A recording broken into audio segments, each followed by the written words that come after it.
ho, ho! Welcome to the Longest Turn Board Gaming Podcast. This is episode 29, Holiday Gift Guide. My name is Tyler. Hello, this is Kevin! This is Tyson. In this episode, we're going to talk about a number of games that we've been playing lately. We're also going to do a quick look back at Praga Caput Regni, a game which we reviewed a little over a year ago in episode 2. Then we're going to discuss some games that would make great gifts for different types of situations with the holidays coming up. That was a very spirited ho, ho, ho. It was. I liked it. Got in the spirit of Christmas already, huh? It's one of my favorite times of the year. It's, a time of year for spending time with family and friends and giving and taking some time off from work, getting through New Year's and just kind of taking a breath before going back to the grind. So I love this time of year. I've talked about it before, all the way back in episode 0. I was one of the younger kids in my family. And so my older siblings went off to college and got married, but they would come home at, in December, Christmas time. And I always loved that. So this is by far my favorite time of the year. I love it, despite the stupid snow and 8-degree weather that we have here in Colorado. I love this time of year. It's just such a good time of year and my favorite holiday time. So one of the big things about this time of year for me that is board game related, like spending time with family and spending time with loved ones and people I care about usually means lots of board games, yeah. Right? Like I get to play a lot of games because it's quality time, and it's a good way when you have downtime to spend some time, even if it's not like heavy board games. It's like light, interactive, fun games. There's a lot of good opportunities, I think, through board games to spend time together with family and friends and loved ones. Yeah, we so as everybody knows, we live in Colorado, but I grew up in Utah, so we always go back to Utah for Christmas, and we spend about a week and a half there. And it's a fun tradition, even though the drive can be miserable at times. It's just what we do, and we enjoy doing it. So as you mentioned, Tyson, we always play games. It's basically just a week of games. We get in as many as we can. And I have so many memories of just being down in my in-laws' basement. We have this dedicated spot where we play. I'm usually standing up. It's like on a bar. And we play games and just hang out and have a good time. And it's a zero stress time. And that's I think that's really what Christmas is all about, is being with family and giving as much as you can, which is just awesome. Yeah, we used to play like 10 or 12 of us around the island in my parents' kitchen playing Nerts or Pounce for hours till 2 or 3 in the morning. Just those memories are awesome. So yeah, I love this time of year. It's a good time of year. We incorporated our gift guide into this. We'll get into that discussion in a little bit. One thing I will point out, you'll notice with some of these games that we're about to talk about that we've been playing lately, we recorded these a while ago. You'll notice that there might be some Thanksgiving references or whatever. You'll notice that they were recorded in November. We were going to include them in our top 30 episodes, but those episodes were already long enough. So we saved some of that. Some of the played lately games are a little dated, but still fun to talk about. And so we're going to include that. We're going to do a look back at Praga Caput Regni, and then we'll get into our holiday gift guide discussion. We'll go from there. I'll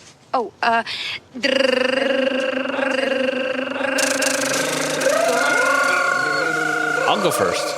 One of the things that I've been playing lately came in. So recently, Stonemaier Games had this little, I think it was their 10-year anniversary kind of deal. And for their 10-year anniversary, they had this promotional thing that if you went and bought anything in their store, they would throw in a game called Smitten, which is an 18-card game, no cost, and you get a copy of that. So I was like, you know what? I need some new dice for Tapestry.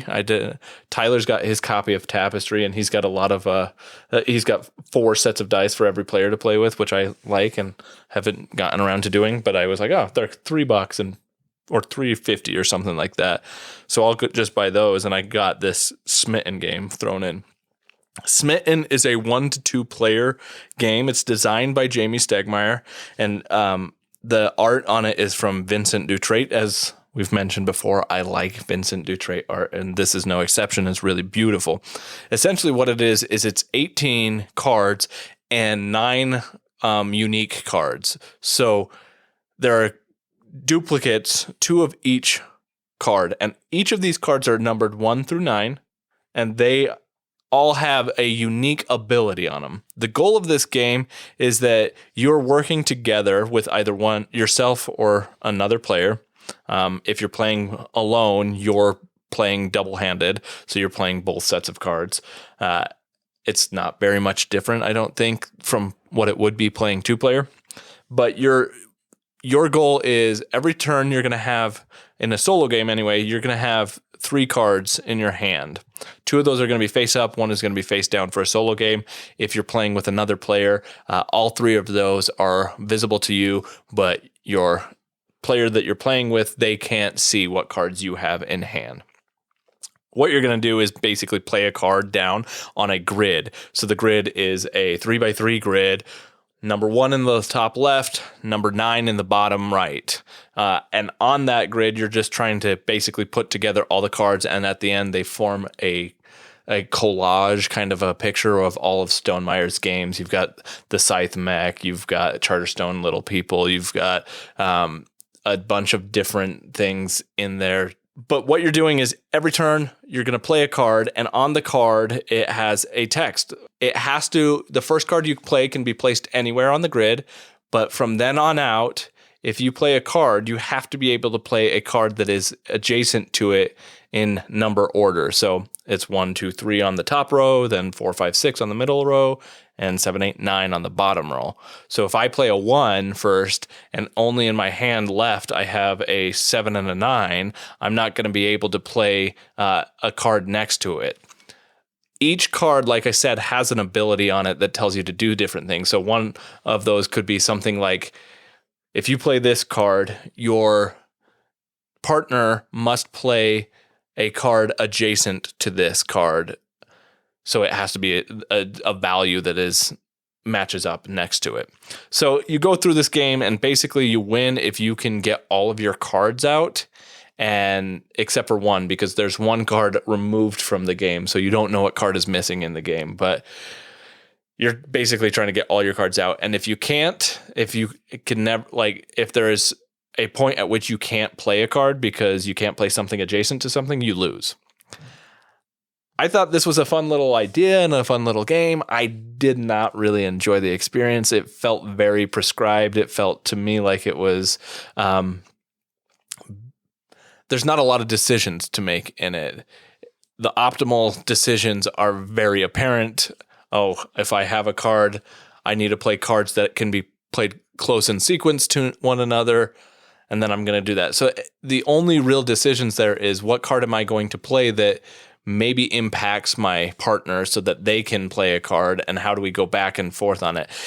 It's a fine game. It's 18 cards. It's not the best 18 card game I've played. For that, I'm going to stick with button shy games, essentially. So it's no surprise that it was a free game from Stonemaier. Right. Okay. Right. Yeah. But at least it has pretty art. It is pretty. The presentation's nice. And if you are a Stonemaier fan and you want to have all of their games in your... Then it's worth collecting. Yep, for sure. Exactly. And like I said, it's got some merit, and it's really quick and easy to play. So if you just want something to occupy your time, it's good for that. So it's probably on the trade pile, or if you're Tyler, maybe on the burn pile. I've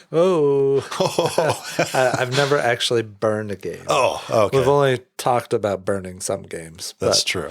It was a free game, so not a glowing endorsement, but it was free. But I can't knock it, right? Like I got the dice, which I paid for, which I was really excited for, and I got this as a side thing. Cool. That's Smitten from Stonemaier Games. So I had a different experience, I guess, a few days ago. So we were trick-or-treating, as one does on Halloween, right? I was out with the kids. My wife was at home handing out candy. And were you dressed up as Ubongo? No, I wasn't. My wife brought that up, actually. She's like, we have that costume down in the basement. I should have totally busted that out. But so I was out trick-or-treating. My wife is at home handing out candy. And just out of the blue, one of the parents with their kids kind of walks up to the door and says, "Hey, is your husband a gamer?" And my wife looks at him and she's like, "Yeah, he is." So apparently this guy gets around. Right. Apparently this guy had heard from a mutual friend, right, that I was a gamer, and he didn't know exactly where I lived. At least I don't think he did. And he was just taking a chance. Asking at every house. Well, I thought about that later. That I'm was like, his I'm whole wondering. mission on Halloween. Yeah, I was wondering later if he had asked multiple houses, but I think he was just taking a chance. I don't know. Maybe he knew where I lived. But anyway, got his number, and I texted him that night, and he sent me a text back saying, "Hey, we're getting together to play games. You want to play?" And I'm like, "Yeah, sure. I'm always looking for new gamers to play." He's like, "We're playing this game called Moonrakers." I'm like, "Oh, okay. I played that one before." So I sent him a link to episode 17 of the podcast and said, "We actually reviewed this one. I'm super excited to come play." So went to his house a few days later, or maybe it was even the next day. I can't remember. And we got to play a Moonrakers in. And I remember why I like this game. Moonrakers is great. So just a quick overview. If you want an in-depth, go back to episode 17. But a quick overview, this is a negotiation game. And it's the first person. It's also a race to get to 10 victory points. They call them prestige in this game. What's cool about the game is you can negotiate. You're getting these projects, and you can negotiate for anything in these projects. There's prestige. There's coins that you can get that you use to buy upgrades. And there's also additional cards that you can get from these projects. And you can negotiate for anything. You can say, well, I want to get a prestige. You can take coins, and then you're going to get a card, for example. And you're going back and forth trying to figure out how you're going to split this up. The projects have a certain number of cards that you need to play to meet the requirement of to pass to complete this project. There's also hazard dice that get rolled, and you can negotiate those hazard dice as well. If you don't successfully block the hazard dice, then it's bad. You lose prestige, but you're negotiating this as well. So you play the cards. It's a deck builder. You play your cards. You get extra actions that you can play if you play certain cards, and it's slipping my mind what those cards are. They're blue. But anyway, you play cards, get extra actions. You play cards to get more cards, and hopefully by the time everybody plays that's in this project, you complete the project. And it's awesome if you do, right? Sometimes you start a project, you don't know if you're going to complete it. By the end, you barely squeak it out. Everybody's cheering and high-fiving. Or you barely miss and you're like, oh, that's terrible, and you don't quite finish, So there's very much a pressure luck aspect to the game. So you keep playing, you go round and round till somebody gets to 10, and then the game is over. What was cool about this game, which was kind of an interesting way to end it, we had 3 people that were tied at 9, right? One of the guys that was there, he was not up towards the top. There was a project that he said, okay, I'm going to do this project. It's worth 3 prestige. I want you 3 guys to be in there. And if you pass it, everybody will go to 10. Where's the conflict in that? But it was interesting because it's another, and as I was playing, I'm like, this is a valid way to end the game. I think typically if you're at 9, you're probably going to initiate this yourself. And it's another press your luck element of the game, right? Because the tiebreaker is you count up all of your crew members, you count up all of your ship parts, and the value that you paid for those, whoever has the highest value, it wins. So if you've been loading up on crew members and ship parts, and you can say, okay, I want you in on this. We're both going to go to 10, and you roll the dice to see if you have more points. So it was an interesting way to end it. I ended up coming in second, but it was cool and it was fun, and the whole game was fun to play. That is an interesting way to end it. Which I also wonder. So as you were saying that, I was curious: is your experience playing with a completely unfamiliar group different than playing with a group that you know? Because it was. You don't know their dynamic. Yeah. It was a different experience because I jumped into the negotiations just like I always do in Moonrakers. And asking for too much. I'll take all of the prestige. No, I mean, it was just a little bit different. There's some similarities as well. But yeah, I don't think in our group a game would necessarily end that way. I think maybe one of the guys needed to head out. Yeah.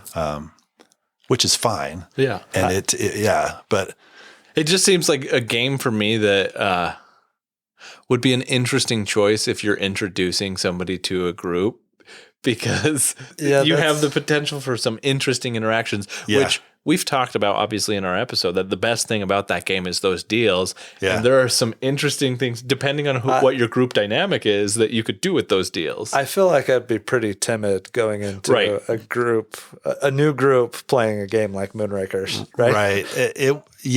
And I was to be honest, I was a little apprehensive going into it.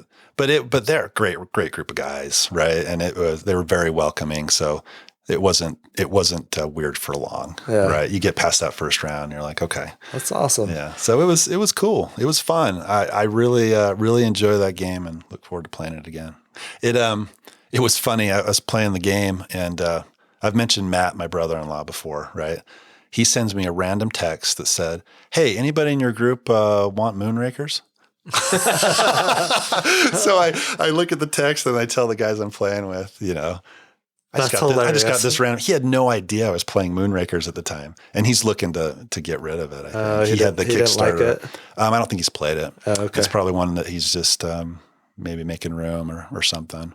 But the fact that he randomly texts me that saying, hilarious. "Does anybody?" So hey, do you guys want Moonrakers? Oh, I don't need Moonrakers. I'm fine with you guys having your copies. They're a guy that played so Rob. much hate, Tyson. I don't hate Moonrakers. I am interested in playing it when the new expansion content comes out. I will be curious to see what that adds, but I'm fine playing it or not playing it. Like, whatever. I'm lukewarm on it. Yeah, I liked it. So, hey, if you change your mind, there's a copy out there, right? He's coming for Thanksgiving, so there you go. A guy in the group, Rob, said he may be interested. So that's Moonrakers. So I saw Ethnos on sale back in August at Miniature Market for $20. I saw it. I had to buy it. Recently played it. Because you didn't need to play the copy that I owned for the last 5 years. I didn't know that you owned it, Tyson. You have the most obscure collection of games. Which means don't look at my collection in your How would I know that you would have it? Because I've told you. It's right next to Adrenaline, okay? How come you never brought it to Cabin Con? I did. How come you've never brought it to game night? I have. Whatever. Hey, do you have Tainted Grail? Do you have that game? No, that's what I don't have. Thanks. Okay. Hey, but he wants to play it. You want to play that one? No. Okay. So anyway, go ahead. Ethnos, right? I got this super cheap deal, $20.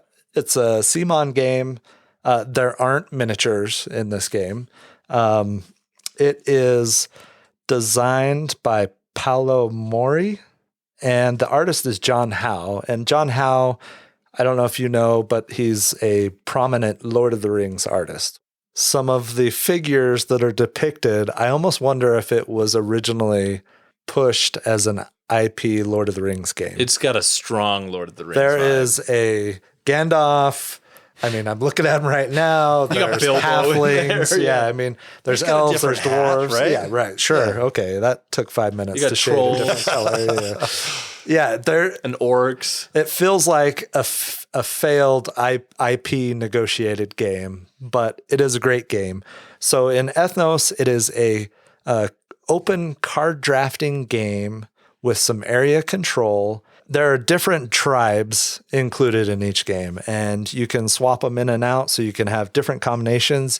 Each tribe, they have a special power when they are selected as the leader of the sets that you play. And so in this game, the turns are really quick. You either draw a card or you play a set. And it's an open market. When the cards that are depleted, that are face up, you don't refill the spots. You just have to draw off the top.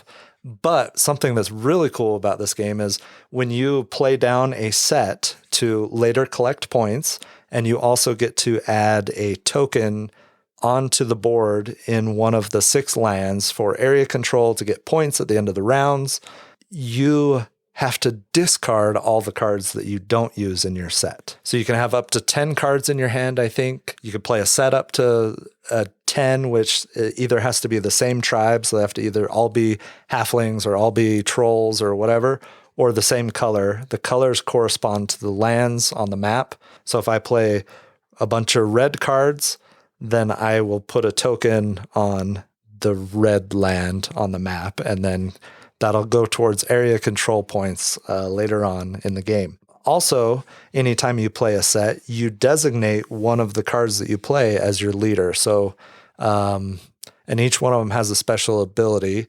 So like the tribe of the Wingfolk, when you play a set with a Wingfolk as your leader, you can play your token on any land on the map or any region on the map. So each leader has a different ability. You can only select one from each set that is your leader. It plays really fast, which is awesome. The turns are really quick. When you do play a set of allies down in front of you, they will go towards round scoring at the end of the game as well. But the cards that you didn't play that you still have in your hand, they get discarded into the open market face up. So it does get refilled. You're not always relegated to drawing off the deck. Something else, there's some push your luck too, because at a certain point in the last third of the deck or last half of the deck, there are 3 dragon cards that are shuffled into the deck. And when a dragon card comes up, the first and second dragon cards come up, nothing happens. But when the third dragon card comes up, the round immediately ends. You score everything, you lose your hand, your hand's reset. The area control tokens on the map stay where they are, so they build towards later rounds as well. But you might be holding on to a really good hand of cards that you're just holding out for one more card to complete the set that you want to complete, and then the third dragon comes out, or the first dragon comes out on someone else's turn, and then before it gets back to you, the third one comes out, and you've just lost your chance to play that hand of cards. So really interesting decisions, tons of replayability, I think, with the different tribes. I think one of the big complaints about this game when it first came out was that it's ugly. But I kept hearing like the mechanics were good, so I ended up buying it. And same experience as you, Tyler. This, like, the quick play time on this, the turns like that just go by is really nice. I enjoy this game a lot, and I think it's fantastic that you've got that variability, because you're only choosing a select number of races to play with, which means that there's a lot of other ones that aren't being played with, and then you have that interchangeability, and they pair off of each other differently every time you play. And so if you get certain races together, that may be a great combo for you this game, but it may not be available next game because you have different races going together. And I love that about it. It plays really quick. What is the playtime? How long? It was like 45 minutes. Yeah, it's 45 minutes. And I would say if you were playing with an experienced group, you could play it in 30 minutes. Really quick. I love games like that. Does it have did you feel like you're making meaningful decisions in the game, right? Yeah, Are there tough decisions to make? I think so. Yeah. Not headache inducing, right, but interesting decisions still. It is interesting too, because there are times where you draw a card or you play a set and it's your turn again in like 10 to 13 seconds because everybody else just drew a card really quick. Yeah. And so it moves. It's quick. That mechanic is, I think, Kevin, you asked a few episodes back what our favorite Ticket to Ride game was. Yeah. And I said Ethnos, like jokingly. I said Ethnos is because that mechanic is very much like a Ticket to Ride mechanic where you're drafting the cards, trying to select the specific colors, or in this case, colors and races that you want so that you can do specific things. That timing of when I play my cards down or when I hold on to them is important. And then it allows me to put specific things on the table, and control regions and things like that. It feels like similar to Ticket to Ride in that way to me, and that's one of the things that I really like about this game. I feel like there's a lot to explore here still. I'm excited to get back to this game, and it's a small, short, but I think has tons of interesting decisions still waiting to be explored. Yeah, I'm really glad that you discovered this all on your own. That You know, we never heard if of you this would game maybe before. talk about some of the games that you have every once in a while. We should get this Tyson obscure game played again because I'd really like to play this one. I honestly did not know that you had it. Yes, you did, because I just mentioned that I talked about it in the episode, like a bunch of episodes before you bought this shows this game. that Tyler doesn't listen to you. No. I'm usually trying to get my thoughts together so I don't sound like an idiot. I mentioned it, and in fact, on the Has he ever Discord, really mentioned it? on the Discord, I if you think go he back, mentioned there it, is yeah. evidence where you said, I "Hey, mean, I believe you, there is an Tyson. Ethnos deal going on. I'm considering buying it." I said, "Hey, why don't you wait to buy it until you play my copy?" What? And then I said, in fact, I have even no think that there's a recollection of chance. this. I believe I've heard a rumor that they're going to do a reprint of this game. And, and It sounds you like should an wait to get the involved new conversation. Yeah, I don't remember this at all. I think you're making this up. You sit on a throne of lies. Either that or you blacked Go look out at that the day. Discord. What listeners out there, new listeners, come join our Discord and prove me wrong. Go find Tyson's comments about Ethnos. Yeah, because I need somebody to advocate for me. Because it's too hard for us to scroll up on the thread. Search Ethnos. Yeah, or search Ethnos. Yeah. Right. Yeah. So, anyways, that's Ethnos. Great game, ranked in the 200s somewhere on BGG. So another thing that I've been playing lately is Eschaton. Now, I know we've already talked about this game a fair amount on the podcast to an extent, mainly at my expense because of my foolhardy nature of paying an inordinate amount of money for the card sleeves on this. This one's like about puppies and flowers and isn't that that's It's that's very the theme? sweet. Yeah, it's a very sweet, Really sweet. A lighthearted kid's game, right? Kid's game? Absolutely. Yeah. No. This is Colts pre-Armageddon heralding in the coming of the Dark One. Oh yeah, okay. I must have been confused. Eschaton literally means the end of the world, the final event in the divine plan.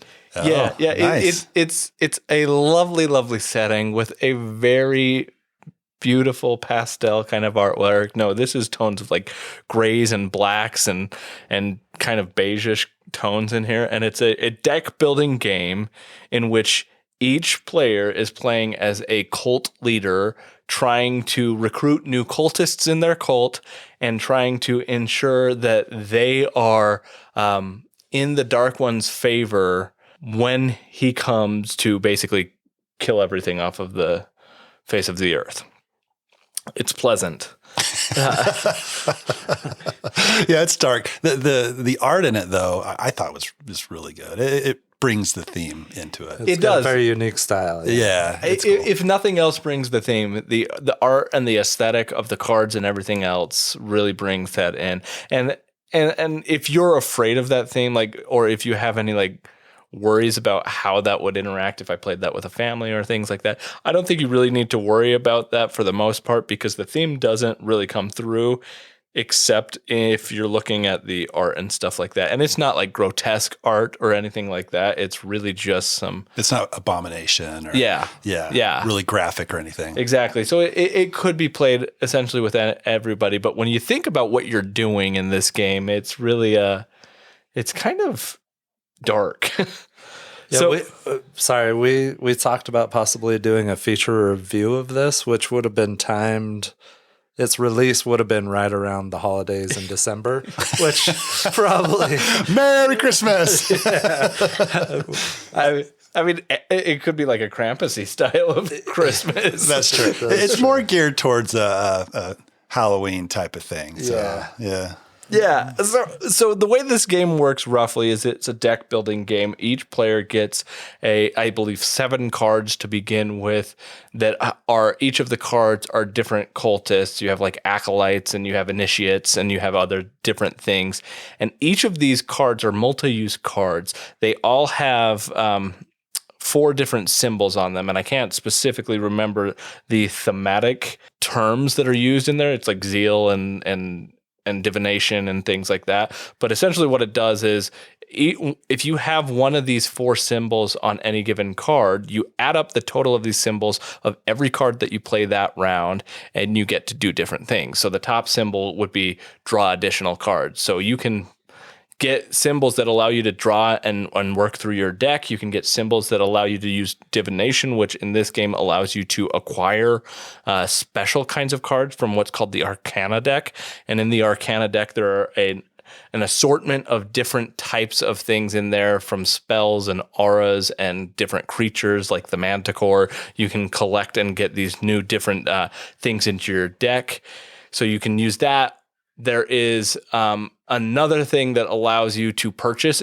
I can't remember what the purchase term is, but it allows you to purchase new cards from the tableau of cards that are available. Think Dominion, in a sense that you've got a selection of cards in front of you, and you can purchase any one so long as there are at least one available, and you have the requisite amount of points to spend to be able to get it. So you can acquire the cards that way. And then the final thing on a card that you can do is March. So March, I believe it's called March, or no, it's Aggression. Aggression is what it is, and Aggression allows you to move units on the board. So this game is an area-controlled deck-building game. You're building up your deck as well as controlling areas on a map. These maps have a lot of different perks for having control of certain areas. At the end of the game, certain areas are worth certain amounts of points. And by the end of the game, the player who has the most points is going to be the one that wins and is in favor of the dark one. So every round, what you're doing is you're playing cards, all the cards from your hand, drawing cards, acquiring new cards, and moving your units on the board. The interesting thing about the moving the units, though, is that you have a certain amount of points that you can spend each round, and you get to place units, you get to move units, and then you get to attack. And it has to be in that order. So you can't spend your points to move units and then recruit to an area that you've just moved into. If that phase is already passed, you can't do that. And you can't attack people and then move. You have to do it in the correct order, which makes for some interesting decisions in this game. But we ended up playing this game for the first time for both Kevin and Tyler a little bit ago. But this was an experience for me that I had played it a number of years ago when it came out, and it was a game that I really, really enjoyed at the time. And I got to play this now after a number of years and was really excited to do so. And there was a lot of things I really liked about it, but it was slightly different than what I remembered it being. And that may have been some nostalgia kind of coming into play for me, being one of the earlier games in my deck building gaming career, essentially. But I really liked my play of this, even though I think there are some things that I don't necessarily love about it as much as I thought I once did. But I'm curious, what did you guys experience with this game? What were your thoughts on it? So I liked it.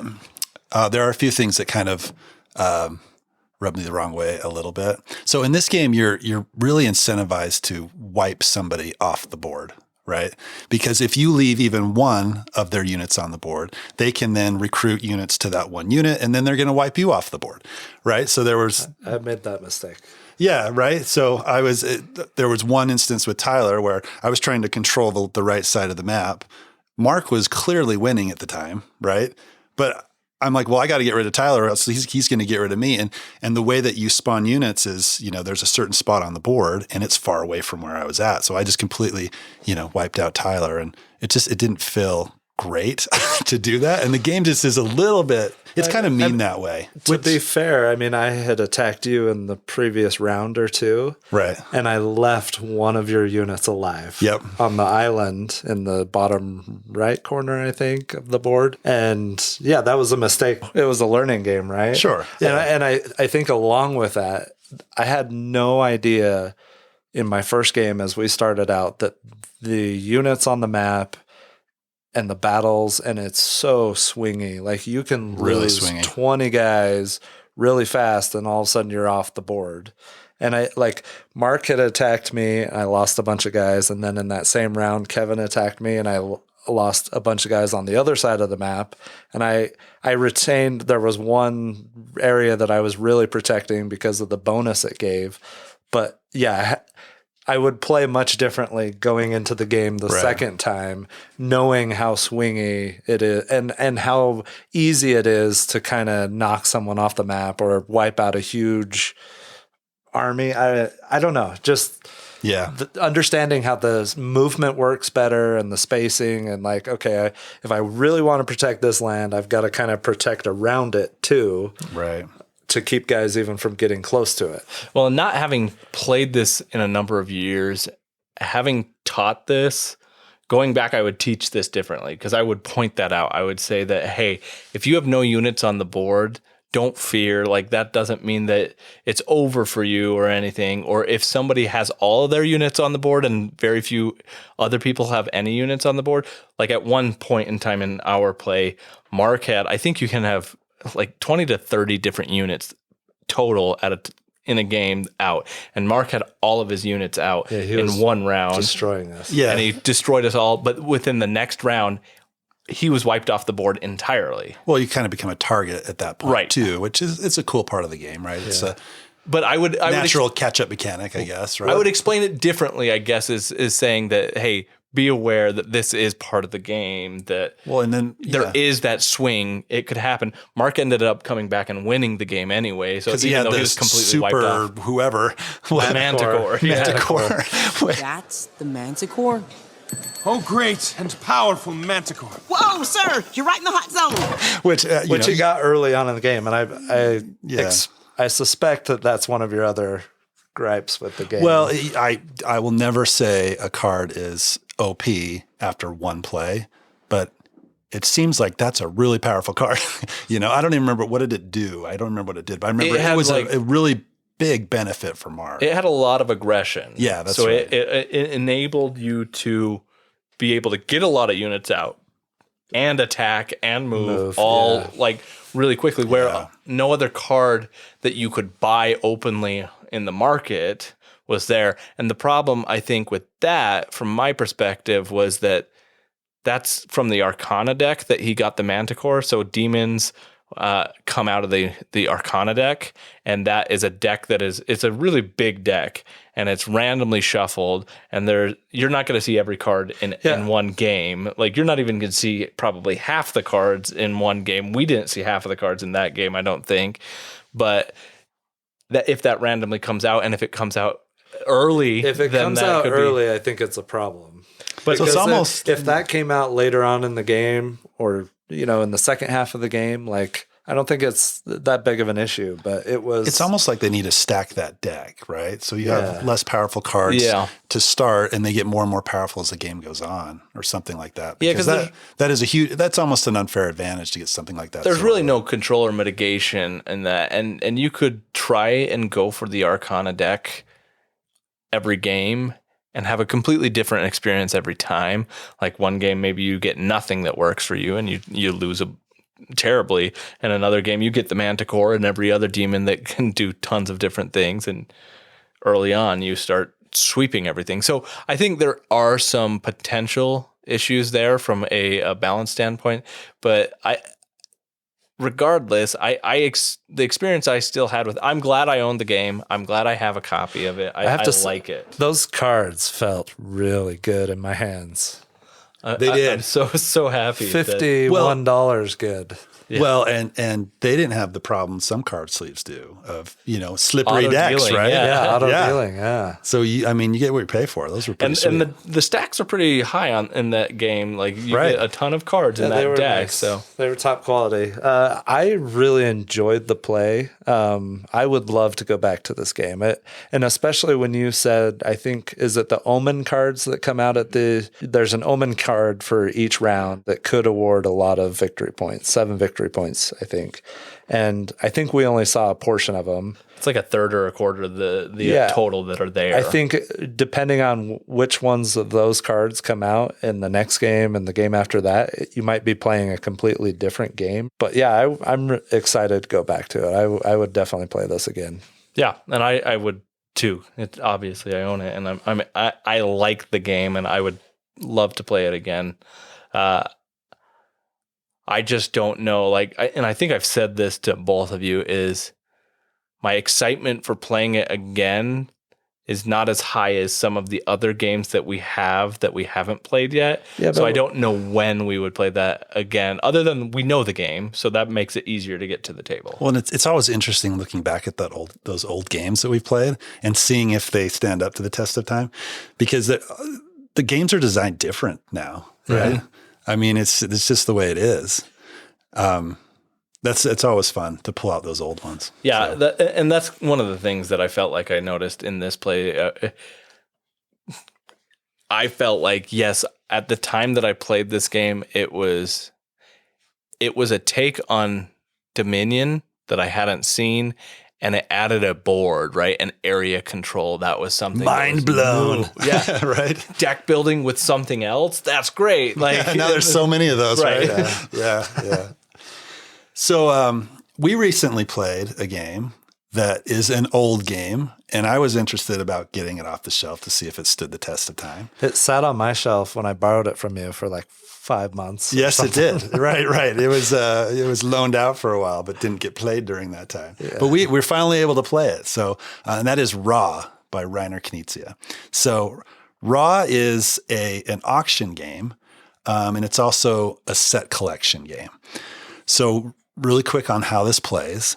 It plays over 3 rounds. They're called epochs. Everybody has 3 suns that have numbers on them that range from 1 to 16. And these suns are what you're going to be using to bid when there's an auction round. There's a huge bag full of tiles. These tiles, they have monuments on them. They've got pharaohs. They've got disasters, gods, civilization tiles. So there's a bunch of different things you can pull out of this bag. On your turn, you have one of 3 options. You can either take a tile from the bag, and then that tile goes onto the auction track or onto the raw track, depending on what you draw. If you've drafted a god tile in a previous round, you can play that god tile and get a freebie from the auction track, or you can invoke raw. And if you invoke raw, you trigger an auction. So, let's say I take a tile from the bag and I put it on the auction track. It can be any of those tiles that I mentioned. That auction track is going to fill up over time. If it ever gets to the end, that triggers an auction. If at any time you pull a tile from the bag that's a raw tile, that triggers an auction. Or if somebody invokes raw, that triggers an auction. So if you trigger the auction, the person to your left has a choice. They can either bid for that auction with one of their sun tiles, or they can pass. It goes around, and if nobody bids, then you keep on going. But if somebody bids and doesn't get outbid, they get all the tiles in that auction row. What's interesting is if you win, you also get the tile that's in the middle of the board, and that starts out as a 1. But if you win, you replace that middle tile and you get the tile that's in the middle, turn it face down, and then that's a tile you get to use for the next round. So it's a factor in if you want to bid or not, like what tile that is in the middle. Because if it's a 1, you're not setting yourself up very well for the next round. So it's a factor to consider. At the end of the round, it ends when that raw track is filled up with raw tiles. You do an end of round scoring. You score either positive or negative points based on how many pharaohs you have, how many civilization tiles you have, how many flood tiles you have, and Nile tiles. And then you go to the next round. You keep certain tiles, you keep the pharaoh tiles, you keep the monument tiles, you keep the Nile tiles, and then you start round 2. You play another round, go to round 3. At the end of the game, you'll count up the score. Whoever has the most points wins.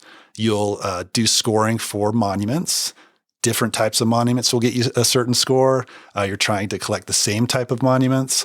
And then the last piece is whoever has the highest total cumulative sun tiles gets a bonus as well. And whoever has the most points wins. So I love this game. I think it's probably the best auction game that I've played. It definitely stands up to the test of time. There are so many tough decisions to make in this game, and just like agonizing decisions on if you want to bid, and interesting decisions where you look around the table and you see what everybody else has, and you say, I'm going to bid a 10 because I know the next person has a 9 and a 16. It's going to force them to use their 16 if they really want that. And then that makes tough decisions for the other people on the table as well. So that was really fun game. I love it. That was something I really enjoyed about playing it. And had you played it before? This was the first time I'd played it, but I really liked the forced decision making, right? Like there were certain points at which you could pass off a decision that was critical to somebody else and make them make that decision, or there are points at which you would have to make a decision and ensure that you're making a sacrifice for the duration of a round. Maybe you don't have the ability to bet anymore for the rest of the round, but this is potentially a really good thing. And who knows what you're going to get coming up. Like you have to compare the definitive guaranteed reward that is available or the potential even better reward that you may or may not happen. And that was an interesting decision. Because that timer that's set for each round, you don't know when you're going to pull the raw tiles. So there's a press your luck element to the game. Absolutely. Yeah. Where it's like, I'm going to pass on this auction round, but there's a chance that there's 2 raw tiles in a row and I'm going to get shut out of everything, right? Yeah, I got burned by that in the first round, and I did not recover from it. Yeah. This was the first time I played it as well. I was excited to get it played. Played terribly, but it was a lot of fun. I loved the decisions, and I'm excited to get this to the table again. The one thing, Kevin, you mentioned that you think this is the best auction game you've played, and I think this is definitely up there for me. But I think there's a Reiner Knizia game that I prefer from a betting game standpoint, and it also has press your luck, but it's called Winner's Circle. And it's basically the Kentucky Derby. You're betting on horses and trying to figure out which one. But it's more emphasis, I think, on the press your luck because it's die rolling and you're trying to determine which horses go first and how far they're going. And there's you don't know what's going to happen. But both of them feel similar in some ways. Like you can see that they're cousins to one another from the same designer. I would love to have a game day where we played both of these. Yeah. There's other games that do, auctions in them, but this is the whole game, right? It's an auction game. That's all it is. I was trying to think of other auction games. I'm like, well, there's Power Grid, but that's just a little piece of the game, right? Yeah. This is the only game that I played that's just a purely auction game that I can remember. And I think it does it really well. It's a good time. Yep. So that's Raw by Reiner Knizia. So one of the other games that we played that day is a brand new game called Astra by Mind Clash Play. What's Mind Clash Play? Well, if you're familiar with Mind Clash, you've got brain burners like Tricarion and Anachrony, and they are heavy, complicated games. So Mind Clash Play, and I'll just read this quote. Our goal with Mind Clash Play is to condense the thematically rich and deeply immersive gameplay that we are known for into games that are more accessible and smaller in scale. With Mind Clash Play, we will continue to offer the top-notch production quality that we are proud of, but the smaller scale allows us to do so without having to rely on crowdfunding. Having now played Astra, they nailed it. Spot on. I mean, the production is amazing, thematically rich in a much smaller package, much more accessible and easy to get to the table, right? So what is Astra? In Astra, you're trying to discover constellations. So each card is a different constellation, and on your turn, you have a couple of choices. you can spend Stardust and fill in stars on a constellation card. And there are certain rules that kind of prevent you from completing a constellation card in one turn generally. There are ways that you can take multiple actions so that you can fill in a constellation. But when a constellation card, when all the stars are filled in, whoever filled in the last star, and you're writing with marker on the cards, which is awesome, you collect that card, and anybody else and everybody has a different marker color. Anybody else who filled in a star on that card also gets a boon reward immediately.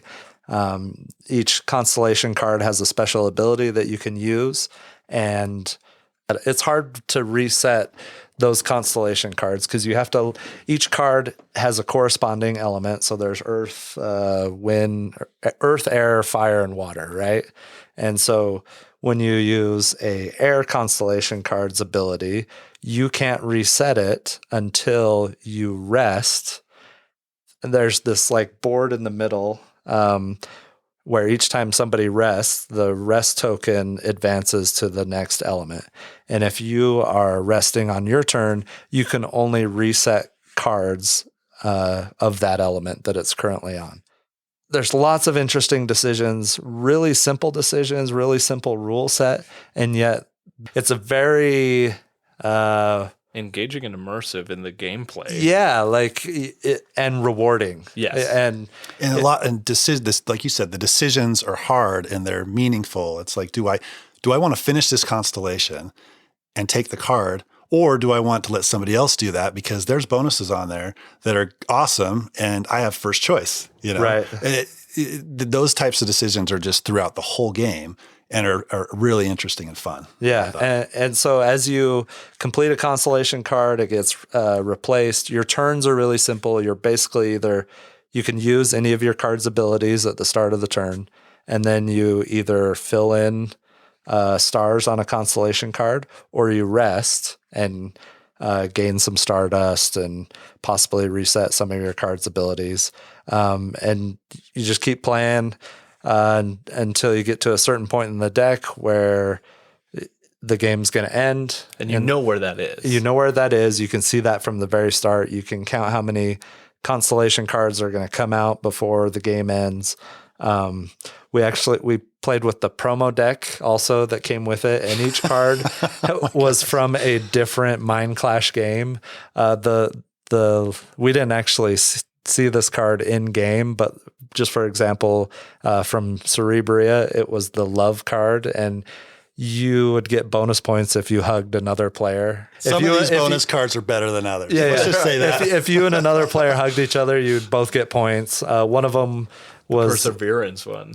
What was the dinosaur? Oh, you had to run around the table and act like a dinosaur. For some reason, nobody finished that constellation. Yeah. I don't know why that was. There was another one that you acted out or said something from you're trying to get other people to guess your sci-fi movie that you were acting out. I had that one, and it wasn't that bad. Yeah. I think the best one was the Tricarion one, with thematically, where you could take 2 telescope tokens and either choose to hide one in each hand or both of them in one hand and have somebody else guess it. And if they guess, they get whatever's in the hand that they open and reveal. So they could either get 1, 0, or 2. Right. And it was I thought that would have been really fun. Unfortunately, I don't think we completed that one. No, it came out near the end. But I think it's important to note that not all of the cards are like this. This is just the promo deck. Yeah, right? that's just the promo. That's just the promo deck. So I don't want it to come off as like this is a party game or anything. No, because it's not. This is just the promo cards. Yeah, because the other cards, the actions they did all lended to what you were talking about earlier, Kevin, that these were meaningful decisions. They let you do things that could really impact how you're going to do. Well, and there was this decisions when you're filling in stars on a constellation. Like, I could do this in a way that makes it harder for someone else to complete it. But do I really want to do that? Because if they complete it, then I get this boon reward, one of 4 choices from this card if they complete it. So there's times where you want you definitely want the ability of a constellation card. And so you go for that constellation hard and you do everything you can to get it. And then there's other times where it's like, I just want to be on this card so I can get the boon reward. Well, then there's decisions of what element that card represents, right? Because there's the set collection aspect that you score that's points. right. Big points. Yeah, you score big potentially. points at the end of the game. So I could be going, because that's what I did. I think I had a ton of cards in front of me and 6. So I was able to score pretty high on that set collection piece at the end. So that's another thing to think about. Which brings when up when you're trying to claim cards. Well, and that brings up a good point because I was surprised at how many what appeared to be apparent viable strategies that you could do to play in this game. And there's not a single path to take. And I think every single one of us at the table kind of went down different paths on strategies that we would take. And that was really interesting to me.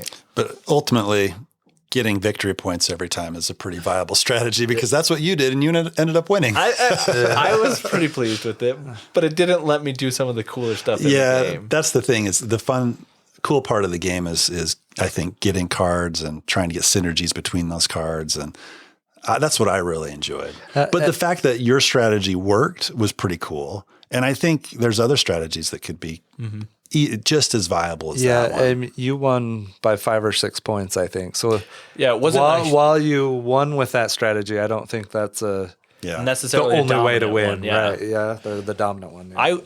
I will say that I was a little skeptical at first when I read the pre-order kind of description of what this game was.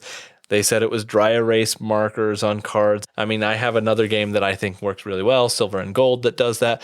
But this one actually has some theme to it. But exactly, this one actually has some theme. And mechanics that kind of follow the theme a little bit. I don't know. But I was skeptical because I didn't know how well this would work until we started playing it. And when we started playing it, I was very pleasantly surprised and found that this game was a lot better experience than I could have even imagined. I'm a big fan of Mind Clash, and I think Mind Clash did a great job with this. I'm excited to see more in this line if they're all going to be like this. Yeah, absolutely. I thought it was a blast. Yeah, great game. I'm excited. I got my copy. Excited to play some more. My cards did get a little warped, which I was a little bummed about. I left it, like I said, we've had a game day and I had 3 games set up and I left it out overnight and came down in the morning and they were a little warped from this dry Colorado air. I don't know. Maybe they've got a nice finish. Maybe if I boil them, they'll like come back Kevin's into place. minis is what you're thinking, huh? Well, I mean, it works for plastic, but maybe not. Since we have 3 copies of the paper game cards? group, maybe you can try that on your copy and let us know. Or So I'll just put them under some weights and Put it- try you know, and put get it them under to an flatten acronym. out. Yeah, there you go. That's a good option. I'll stack all my Mind Clash games on top of a stack of cards. That'll flatten them out in no time. This was Astra by Mind Clash Play. Beautiful game, great production. I'm excited to see what comes down the line.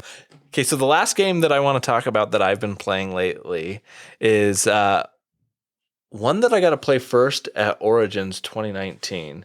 This is a game called the Shipwreck Arcana. It was on Kickstarter. A friend of mine at Origins picked it up and we played it there. But the theme of this game is, and I'm going to read so that you can really feel immersed in this theme. It says, trapped in a drowned world, you and your allies are doomed, or are you? Using a mystical deck and a healthy dose of logic, you can predict each other's fates and escape unscathed. Okay, that theme does not play at all in this experience as far as what I can understand. But basically what this game is it's a cooperative game of deduction in which you and all the other players are working together to figure out what numbers people have. So each player has tiles in front of them, 1 through 7. And these tiles are just going to be used as reference tools so that people can know what you're picking. Every round, you're going to draw at least 1 tile from a bag so that you always have 2 tiles. one of those two tiles, which each have numbers on them, will be selected, and you will place the other tile in front of 4 cards in play in the play area. These cards are all going to have different rules on them to be like, if this tile is greater than 2, then the other tile that the player has cannot be the number 1. So it's giving you these clues, and there are 4 different cards out in front of you at any given time. So you can choose where to place these tiles, but they all have these logic rules on them, and these rules have to be abided by. And so every player is trying to evaluate on their turn what tile to put under these cards. Every round, players are going to go through and draw tiles and do that. So at the end of a turn, you can acquire what's called Doom. Doom is the end of game tracker. So you have a card that counts 0 through 7. If it gets all the way to 7, you've lost. But you also have another tracker on there that goes 0 through 7, which is how many successful guesses are made. So if you successfully guess, the green little tracker goes up. If you get wrong, the red tracker goes up. You're trying to get 7 correct guesses by the end of the game before that red tracker makes it to 7. Otherwise, you all lose. There's a few other things going on in here, but basically what this game is it's a logic deduction game, and you're working together to figure out what's going on. The reason I like this, and this is, I will point out, a cooperative game, as I mentioned already, and the reason I like this as a cooperative game is that everybody is trying to work together to guess what one player has, and you get the opportunity every so often to either guess what somebody else has or to give the clue. When I'm giving the clue, nobody else can determine how I'm making that clue. So there is no potential quarterbacking, at least on my turn, for me being able to do something. And so I get to feel really clever at times when I get to give a clue and somebody gets it. It's kind of like in Mysterium or Dixit or some of those other games where you're putting out something and the players guess exactly what you intended. It feels great to give them a clue and then they get it. Conversely, it also feels like, oh no, I can't believe they're not seeing the clue that I gave them here. And it can be kind of tense and exciting. So I really like that about this game. There's a lot. We ended up playing this, all 3 of us together.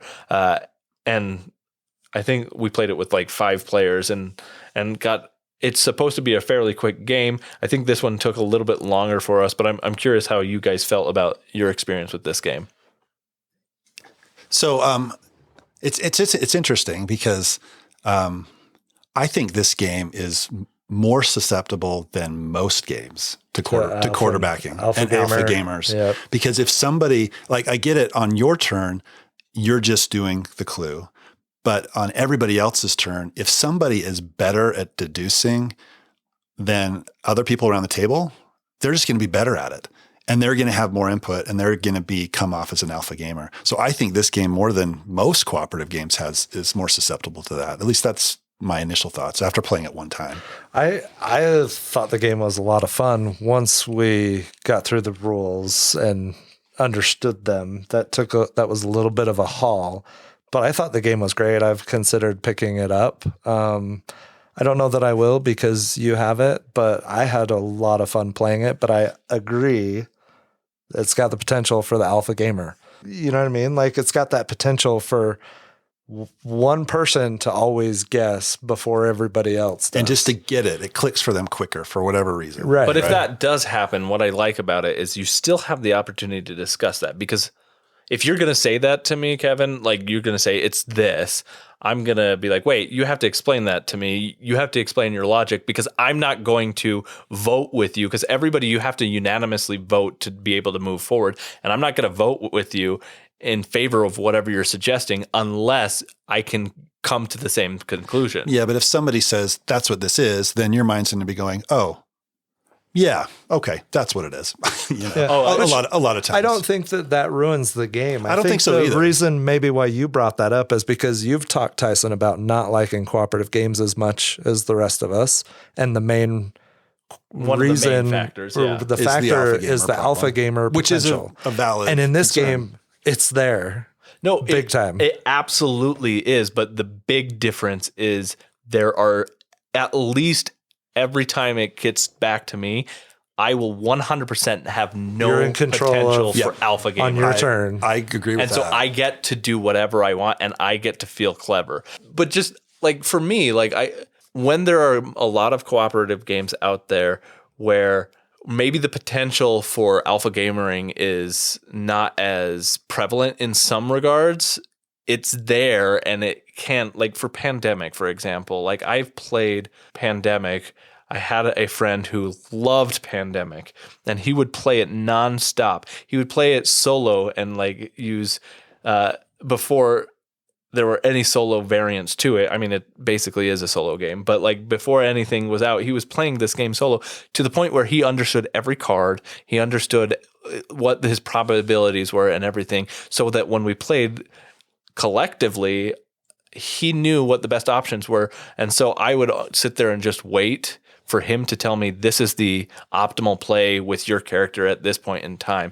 And there was no reason for me not to, exactly what you're saying, Kevin. There was no reason for me not to be like, oh yeah, he's wrong about that. I defaulted to, well, he knows this game better than me. He's probably right. So I'm going to lean into that. This game, unlike Pandemic, has opportunities where there's zero chance for that alpha gamering at least every turn. Well, and then, but on the flip side, there's one correct answer in this game, in Shipwreck Arcana, right? Usually, right? And in my experience, and this is probably just the people that I played with, you mentioned Pandemic, there hasn't been, there's more discussion there for me. At least in the group that I played with, there's not necessarily a clear-cut one answer.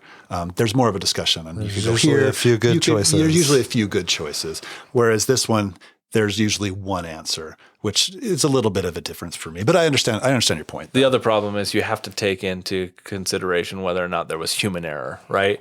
And that is where Correct. I think this game It could ruin the potentially game. could Yes. be ruined, right? Yeah. Like because Right. if somebody who is giving the clues Messes doesn't up. see something, makes some sort of error in logic, and everybody else has clear logic, then you can't get a right answer because somebody made a mistake. So that exists. And that has the potential to make someone feel really bad and have a negative experience playing. Especially if you're the clue giver and you've just You mess give up. a bad clue. ruined it for everybody. Yeah. And especially if that's like that's how you lose the game, right?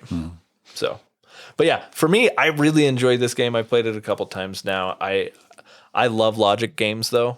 So that is the Shipwreck Arcana.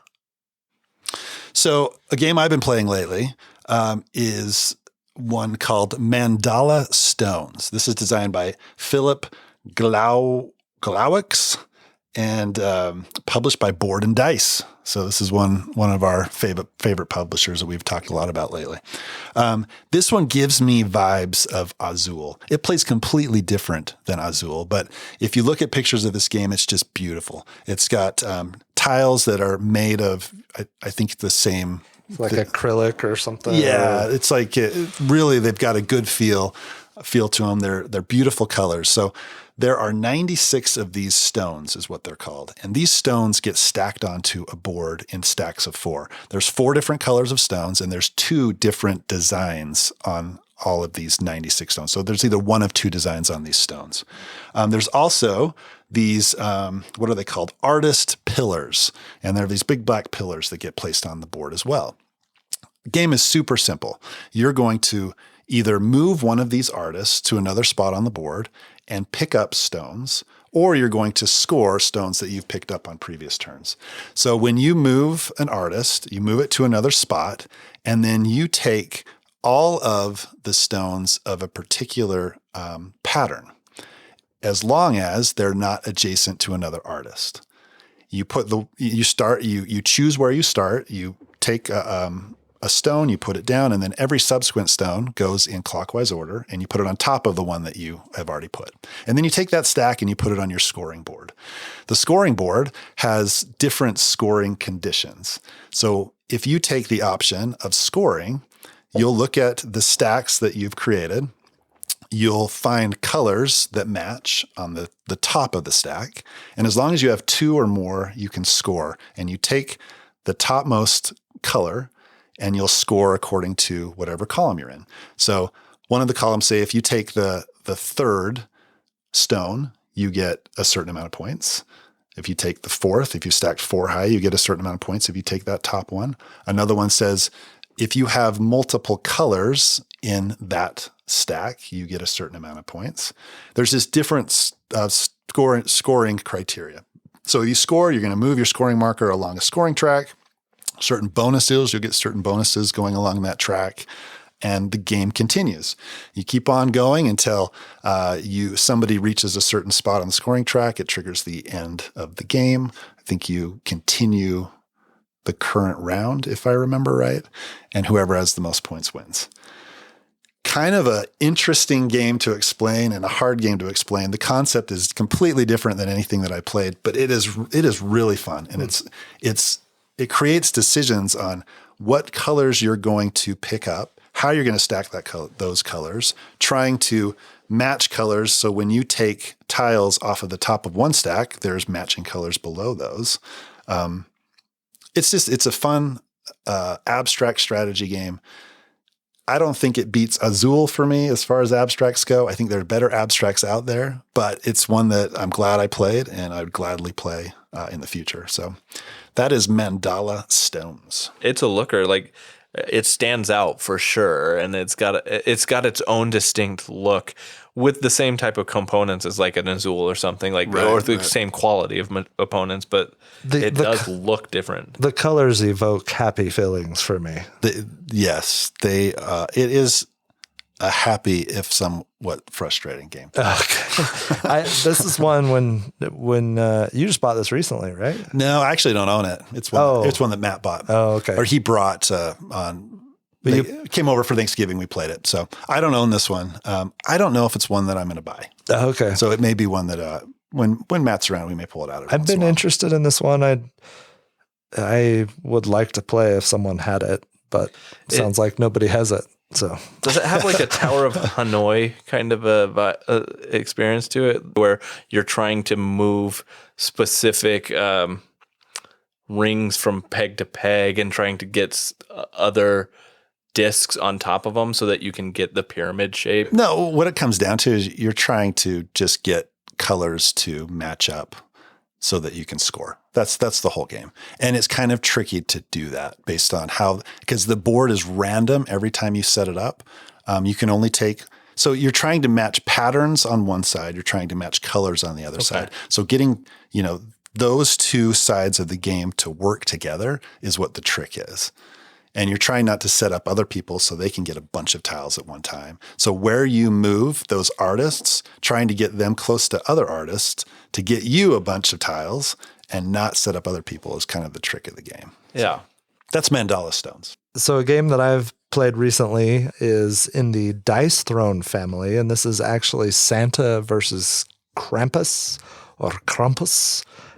This was a Kickstarter this year, which was kind of fascinating over the summer. Hey, Dice Throne, we've got Santa versus Krampus, and it'll get to you by Christmas if you order it and back it, which I got mine in the middle of November. Finally got it to the table. I have not played any of the Dice Throne games. There's season 1 and season 2 and Adventures, and I think there's Marvel Dice Throne. I haven't played any of them. This is my first time playing. Logan and I played this a few nights ago. I was Krampus, he was Santa. It was a lot of fun. It's a battle system or battle game. You can play 1v1 or 2v2 or free for all or whatever. We obviously just played Santa versus Krampus, but you're trying to knock out the other player, and you have a very concentrated, asymmetric deck of cards that is built for your character. You generally have some tokens that do special things for your character that are unique that you can give to other players or use yourself. Like Santa had eggnog that he would get that he could trade in to manipulate dice, or maybe that was the bells. I don't know. He had bells and eggnog, right? Krampus gives out coal. Really fun game, 20 to 30 minutes. You basically, each player starts out with 50 hit points. You have a combat points dial and you have a health dial. So you start out with 50 health, and basically you can play some cards that you've from your hand. They cost generally 1 or 2 combat points, or sometimes they're free. They let you do different things, whether it's interacting with the dice or defending or doing something special to manipulate your turn in some way, right? Or upgrading your abilities. That's another thing. You have this board with your character that has a bunch of different abilities. And so after you play cards on your turn, you roll dice. You get 5 dice. It's the Yahtzee mechanic of dice rolling. You try and get the best possible action that generally gives you stuff, does damage. You're trying to eliminate the other player's health completely before they eliminate yours. You could just go back and forth. It plays really quickly. A lot of fun. Very thematic with Santa and Krampus, and I imagine the other heroes are this way as well. Just really well done cards that are just fun to play with.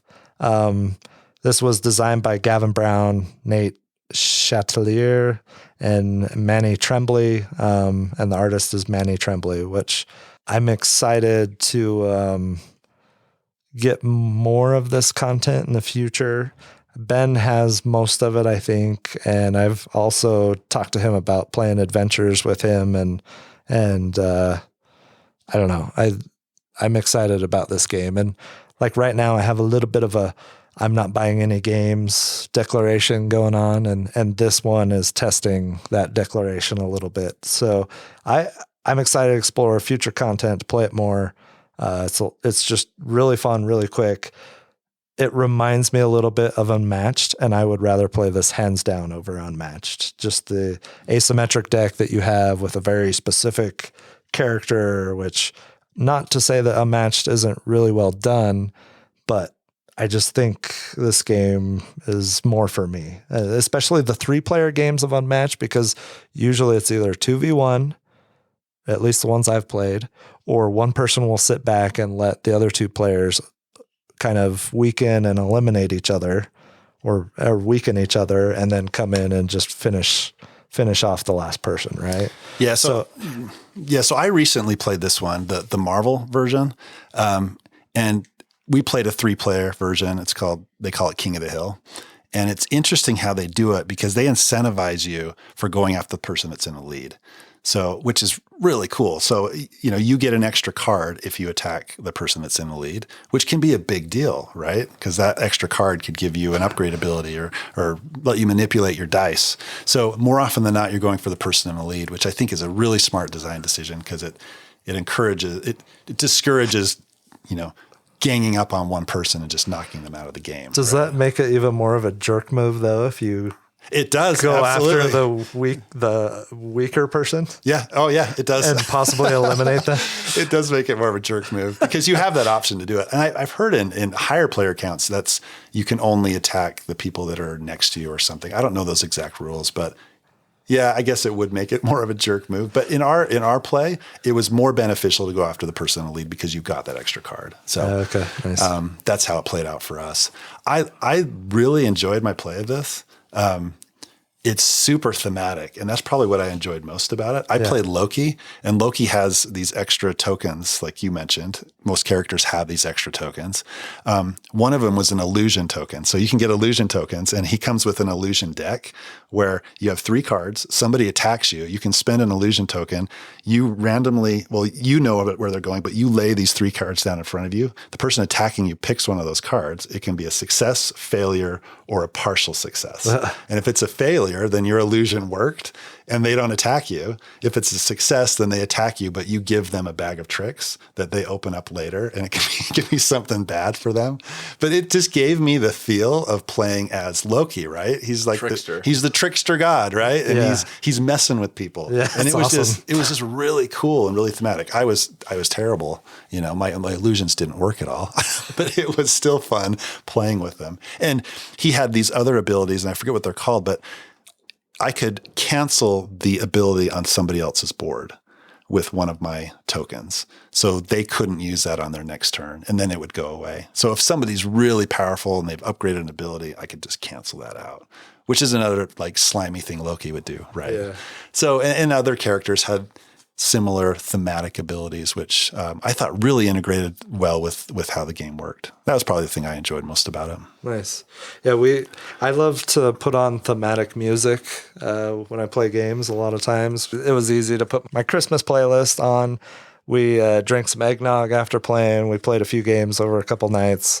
Awesome. And it's been awesome. So when Krampus was in the lead, did you switch it to Krampus soundtrack? Oh, I do have some Krampus soundtrack songs on there on my playlist. So yeah, we'll be watching that very soon because that is a classic at this point.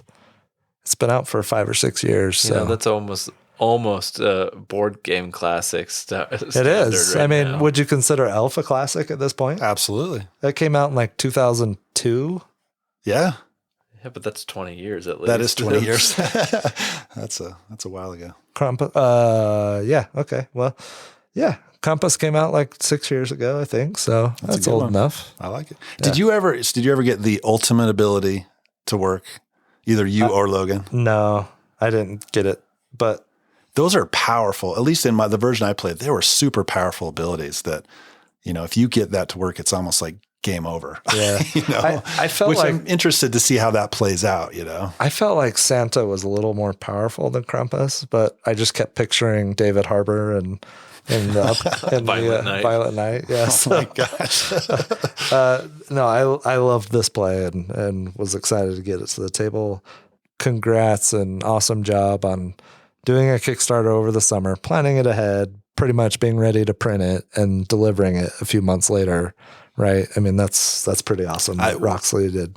When you ordered this, I'm like, there's no way. With all the Kickstarter delays that have happened, I'm like, they said, and the Kickstarter said, subject to delay, like all Kickstarters say. I'm like, yeah, this is going to be delayed, but that's pretty cool that you got it in time. It's awesome. Yeah. So that was Dice Throne Santa versus Krampus, or Santa v Krampus. So that wraps up what we've been playing lately. Let's move on to our look back at Praga Caput Regni. Praga Caput Regni is a game designed by Vladimir Suchy. Just real quick, it came out in 2020. It's published by his company, Delicious Games. The game, basically what you're trying to do in the game is it's an action selection game where you're picking one of 6 different actions potentially each round and using that to... You can go down and do different things like go on the King's Road, which will get you points for doing various things. You can lay down city tiles in this city district. You can build a wall around your area. You can increase on the stone track or the gold track to get more resources, things like that. There's a lot of stuff. Mechanics in here, but not a lot of like thematic ties. Oh, you're building up the city of Prague, trying to impress Charles IV. Right, but there's not a whole lot of I'm just giving some that background. Is the theme, but the mechanics don't really tie to that, is what you're saying, right? There are eggs and whatnot. That is true. There are some things that pull in that theme, like as I understand it, building the King's Bridge, they used actual eggshells in it, and you're collecting eggs in this game, so... Or eggs themselves. I think they were shells. There's some sort of binder, right? Yeah, it was like the concrete mixture that they added egg to. It's still standing today, so it must have worked. Yeah. Or it's just an old fable that is a bunch of BS. Yeah, that's possible too. Who knows? I don't know. But so essentially, though, in this game, there's a lot going on, but as per Vladimir Suchy Games, there's a unique mechanic in this game, right? And I think we talked about this in our original review, but that action selection wheel, it has a variety of different actions that there's these like tiles that are like two kind of hexagonal shapes pushed in together, and you take one of those and you can either take one of two actions that are on it. And really it's interesting because it has this rotating gear that is going around, and certain actions may be more or less valuable to take at certain times in the game, which so it'll cost you something potentially, or you can get victory point bonuses. What's also interesting is there's an extra bonus that's tied to that selection as well. So not only can you choose between the two actions on that tile, but there's a bonus of either, gold or ore or victory get points, an egg or windows. or you have special access to special tiles, that you can get. So there's a lot of decisions to be made on that. And the cool thing, as it rotates, those tiles end up in a different new spot each time. Yep. And there's 2 of each type of tile on the rotating wheel. So for me, it's the best part of the game. Yeah, it's easily the best part of the game. Yeah, yep, absolutely. Which I feel like that is, we talked about Pulsar in our last episode with Kevin having that rated on his top 10. But just like in Pulsar, where it has the unique mechanic of turn order and everything else, and the dice selection, drafting in it, I feel like Suhi games always have something unique, and that's exactly what this action selection wheel is in Praga. So let's look at, though, what our original rankings for this game was. Let's just go around and say what we ranked it. I ranked this originally as a 4. I also gave it a 4. And I gave it a 3. So since that time, how many times has everybody played this? I think I've only played this twice, and none of them have been on the table. 1.5 for me, because we're halfway through. I think we played it actually a few times after we released the episode on Yukata. I don't think we've played it on the table since. That's true. And then more recently, we've been getting it back. We've started playing it again on Yukata. Yeah, so it's probably 3 or 4 times that I've probably played it. Then I forgot we did play a couple of times on Yukata immediately after. I have no recollection of that, but yeah, it sounds like it could have happened. So I guess that leads us into what are our current thoughts about this game. Kevin, with your no recollection, why don't you tell us exactly what your current thoughts on this game are? I don't know if I was blocking this out of my It's my not brain. a great game. It's a good game. I think that's what you said. Is that what I said before? I'm enjoying it. I mean, I think it's been kind of fun going back and revisiting it. It does have that crane mechanic is Birds. the action, birds. That action selection thing. It's not that kind of crane. Different that crane kind of type. crane. Yeah. I can see how you're going to get confused. I mean, it's confusing. But that whole action selection thing is really interesting, and it makes for some interesting choices. I've been enjoying that piece of it. I think I had criticisms about the wall and traveling up the wall and how that wasn't as interesting. But going back to it, I'm like, it's kind of fun. I mean, you have to, I think, decide if you're going to go on the blue side or the red side. I forget what they're called. You have to be dedicated to one or the other. I don't think you can do a mixture of both. Maybe I'm wrong on that, but I mean, I've been having a good time with it. I mean, I don't know. It may go up to a 4 for me from a 3, but I don't know. Like in the next 5 seconds. When you are making this decision. Yeah, it probably goes up to a 4. I'm interested in playing it more for sure.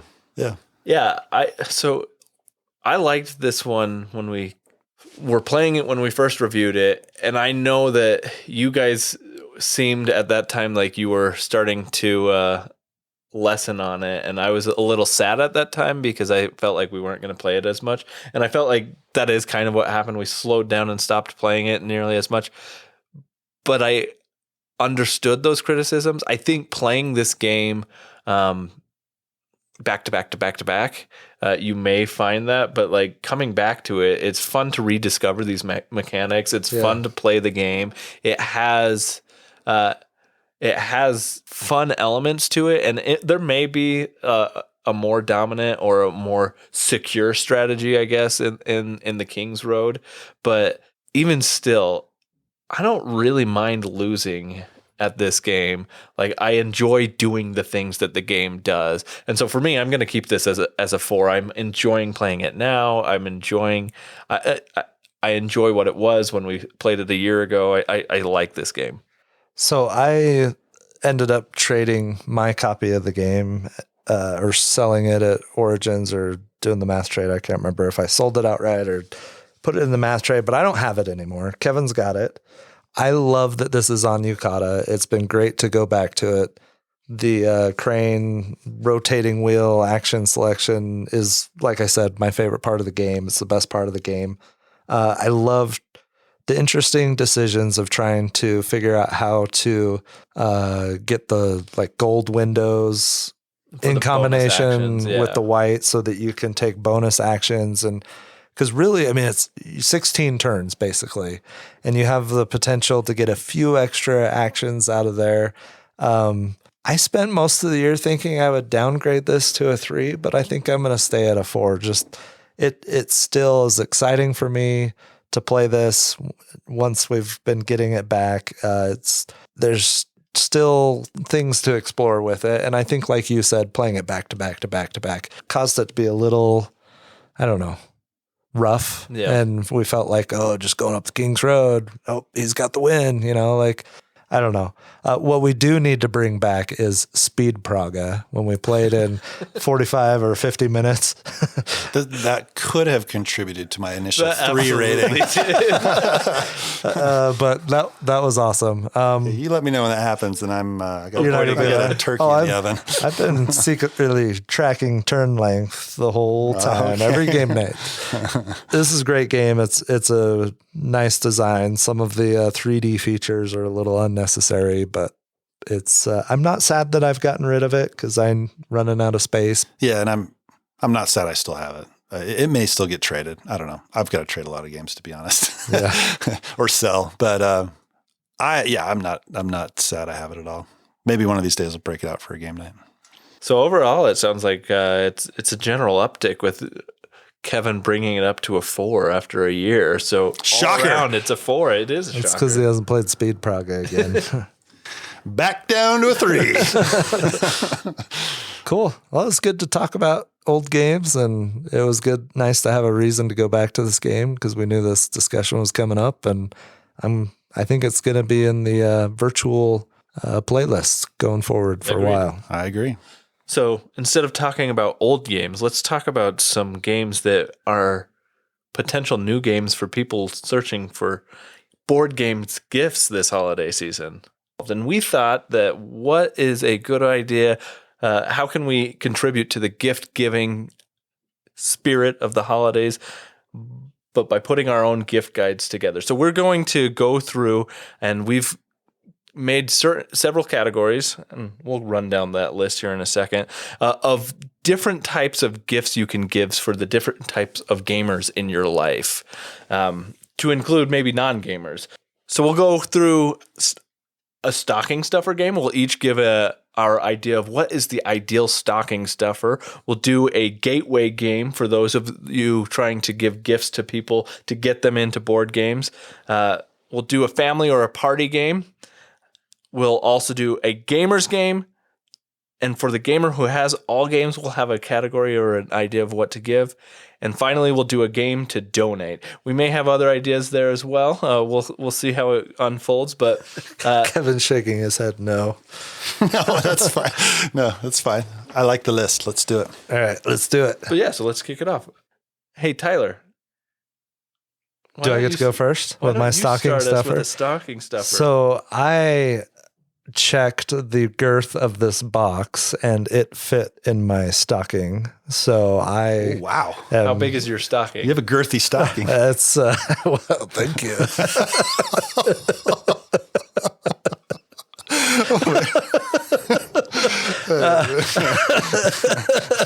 So this game, I actually just barely talked about it. Santa versus Krampus Dice Throne. That fits in your stocking. Barely, nice. yes. Okay. But yeah, it's... I was impressed by the size of this box. Yeah, I mean it's a decent size. The packaging is amazing inside. I think all of them have the nice gamer trays or whatever that are custom fit for each character. But this game is great. I love it. It's quick play. You could play this in between opening some presents on Christmas morning. And I think it's a fantastic game and I would love to have this in my stocking. You might have a hard time finding it if you're trying to gift it to someone. If you can find it, track it down. Yeah, do it. Well, it's got the Christmas theme. Yeah, it's perfect. Perfect. Yeah, I love it. So that's my pick for stocking stuffer. So I want to go next because you mentioned something that he could transition from. Yes, indeed, that I can transition from. But remember that transitions are ruined when you interrupt the transitions. Disrupt him. Interrupt him. Okay, go. We wish you. So the reason I want to go next is because you mentioned specifically that your game might be harder to find. I went through on my list of games and tried to think of what are games that are available and what can you get quickly for the holiday season, because the timing of this episode release your Christmas shopping may or may not already be done. So if it's not, this is what I think you should go for. Button Shy Games is a publisher that has a series of wallet games. These wallet games are typically 18 card games that come in a small bifold wallet. I've talked about these games before, but the reason I mentioned Button Shy Games now for a stocking stuffer is because these are so perfect for stocking stuffers. You could fit the whole collection in a stocking if you wanted.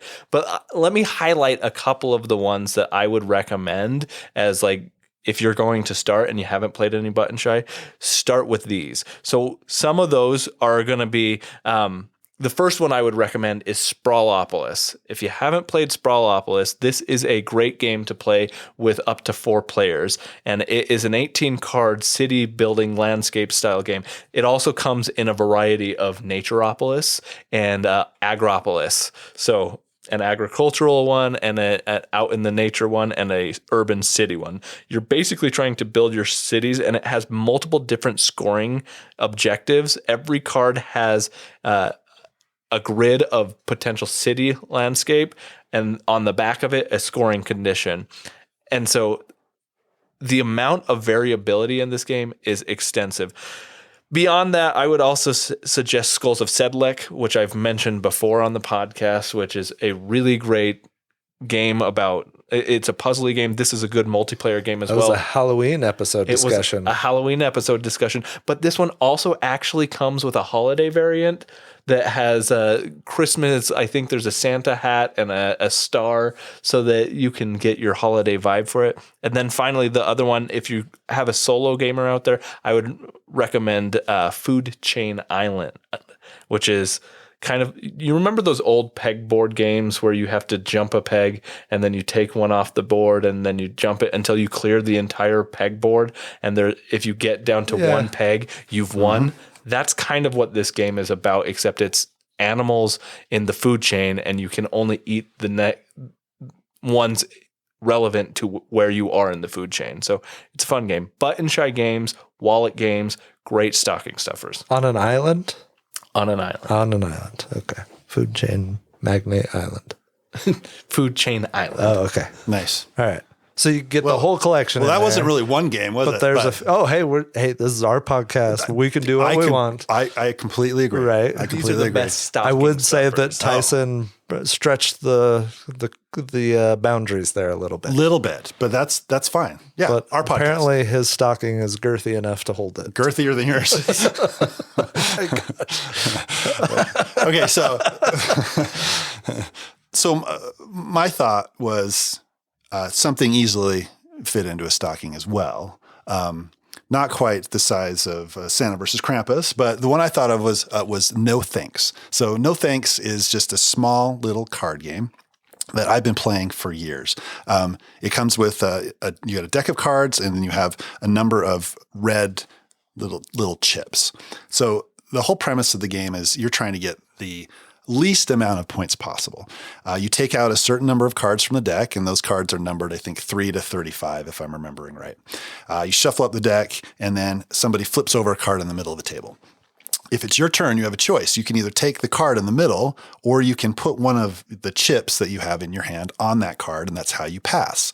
These chips in your hand are worth negative points at the end of the game. They're also obviously how you pass on a card if you don't want it. So if there's a 35 in the middle of the table, that's worth 35 points at the end of the game. You don't want that card, you want to pass on it. But as everybody passes, there's more and more of these chips that get placed on the card. Essentially, the card's worth less because those chips are negative points. And it'll get to the point where either somebody runs out of chips in their hand, or somebody chooses to take that card and all the chips on it. The cool thing about the game is if you get runs of cards in front of you, so if you have the 10 through the 15, for example, that whole run of cards is only worth the lowest value in that run. So it's worth 10 points. So you're trying to string cards together, but you don't know what cards were taken out of the deck before you start the game. So there's a little bit of a press your luck element to it. I've had just great success with this game, introducing it to new people. Almost everybody I play with loves it. I think it would be a great gift, and anybody who gets this in their stocking is sure to love it. So that is my recommendation for a stocking stuffer. It's a great one. My favorite part of this game is egging other people on to take a card. Oh, you can connect the 33 and the 35. Come on, right. You can do it. Like, there's a 34 somewhere. There's gotta be. It's not in these cards we've taken out. Yeah. No, that is a fun part of the game. Yeah, it's awesome. That's a good one. So, good recommendations for stocking stuffers. Yeah. I think for sure. Yeah, so our next category is gateway games. We can go into our gateway games and what kinds of games you would introduce someone into the board game hobby with. And you guys can define however you want with this, but I'm going to go with this one because I define this. I want to explain how I define this one for me. Let's do it. You're breaking more rules. My seat. Yeah. Yeah. He said kinds of games. Oh, no. No, this isn't a category. Button Shy was a category, but this is a specific single game. But what I was thinking of is how would I want to introduce somebody for me into board games and what to play with? There's a lot of games that you could do, like that we all came up with. Like Catan would be like an obvious one, but I chose specifically a 2-player game because I feel like I could easily introduce somebody into the hobby a lot more if I have a one-on-one experience with them. So the game I chose is Star Realms. And Star Realms, what it is it's a 2-player head-to-head deck building game. It is essentially what you're trying to do is every player gets your own deck, and you're trying to build your fleet. And there are different types of species in here, or ship types. So you've got like alien races, and you've got like your different factions in this group, and you're trying to build it. And your decks can be built optimally so that you can fight and do different things. And there's different ways to go to victory. You can get points, or you can get combat cards, or you can there's another one that I'm not thinking of. But you essentially build these bases where they can have shields, and you're trying to send your ships against your opponent's shields while they're sending theirs against you. And you're trying to take down whatever bases that you've got and break your defenses. This is a very dual game. So like if you've ever played, like I believe if I remember correctly, the designers of this were big players of Magic the Gathering, and they wanted to create a game experience that was similar to that, but in deck building form and quicker and simpler. And so this brought that in. So if you've got somebody who likes Magic the Gathering or wants to play head-to-head combat kinds of game, this is a great introduction into it. Not only that, I think this is a really great introduction into deck building, because deck building as a category, like you can then from there start introducing a lot of different games to the people and open them up to a lot of experiences. So the reason I chose Star Realms is because now I can move from Star Realms to other deck building games where you can play and with other people. So that's my gateway game choice is Star Realms. Nice. I played that one. Yeah, I've heard about it. It's one I've wanted to play. And there's Hero Realms. There's different versions that, we love deck builders around here. So we should definitely check this one out.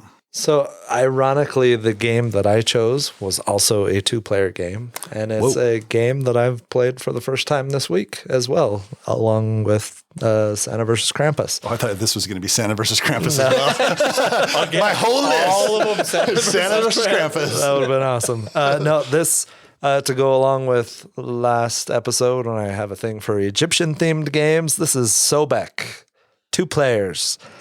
Came out last year.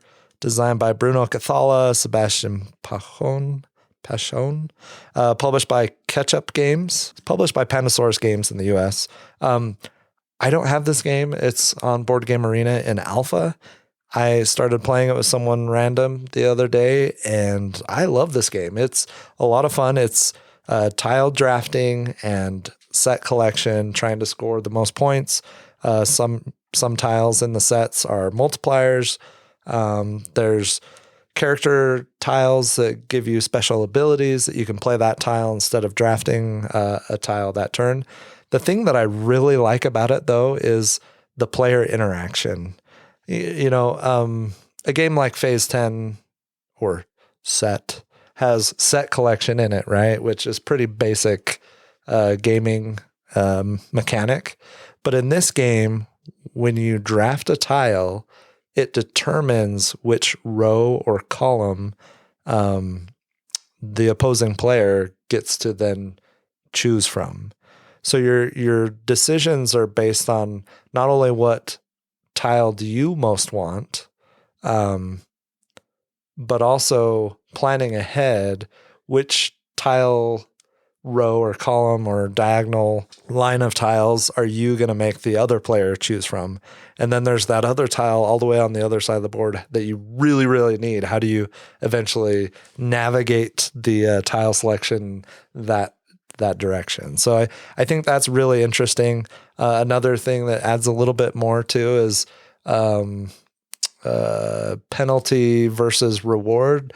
When you are picking a tile, so you have a row or column or whatever, or diagonal line that you can pick tiles from.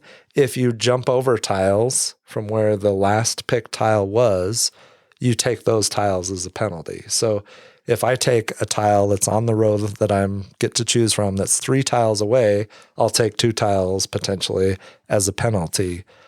So there's a little bit more to just set collection, but this game is so easy, so simple to learn and pick up, and I am fascinated with it. And it's, I've got a few plays with it, and I'm just on the edge of my seat with it. It's really fun and really exciting. So yeah, I'm halfway through my first game. Tyler's absolutely destroying me, but I think I'm finally understanding how the game works. And yeah, just like you said, it's got interesting decisions.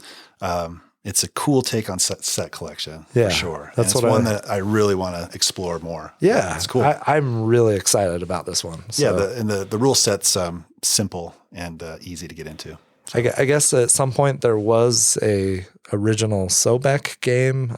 I didn't ever play that. It came out in 2010. It was also Bruno Cathala.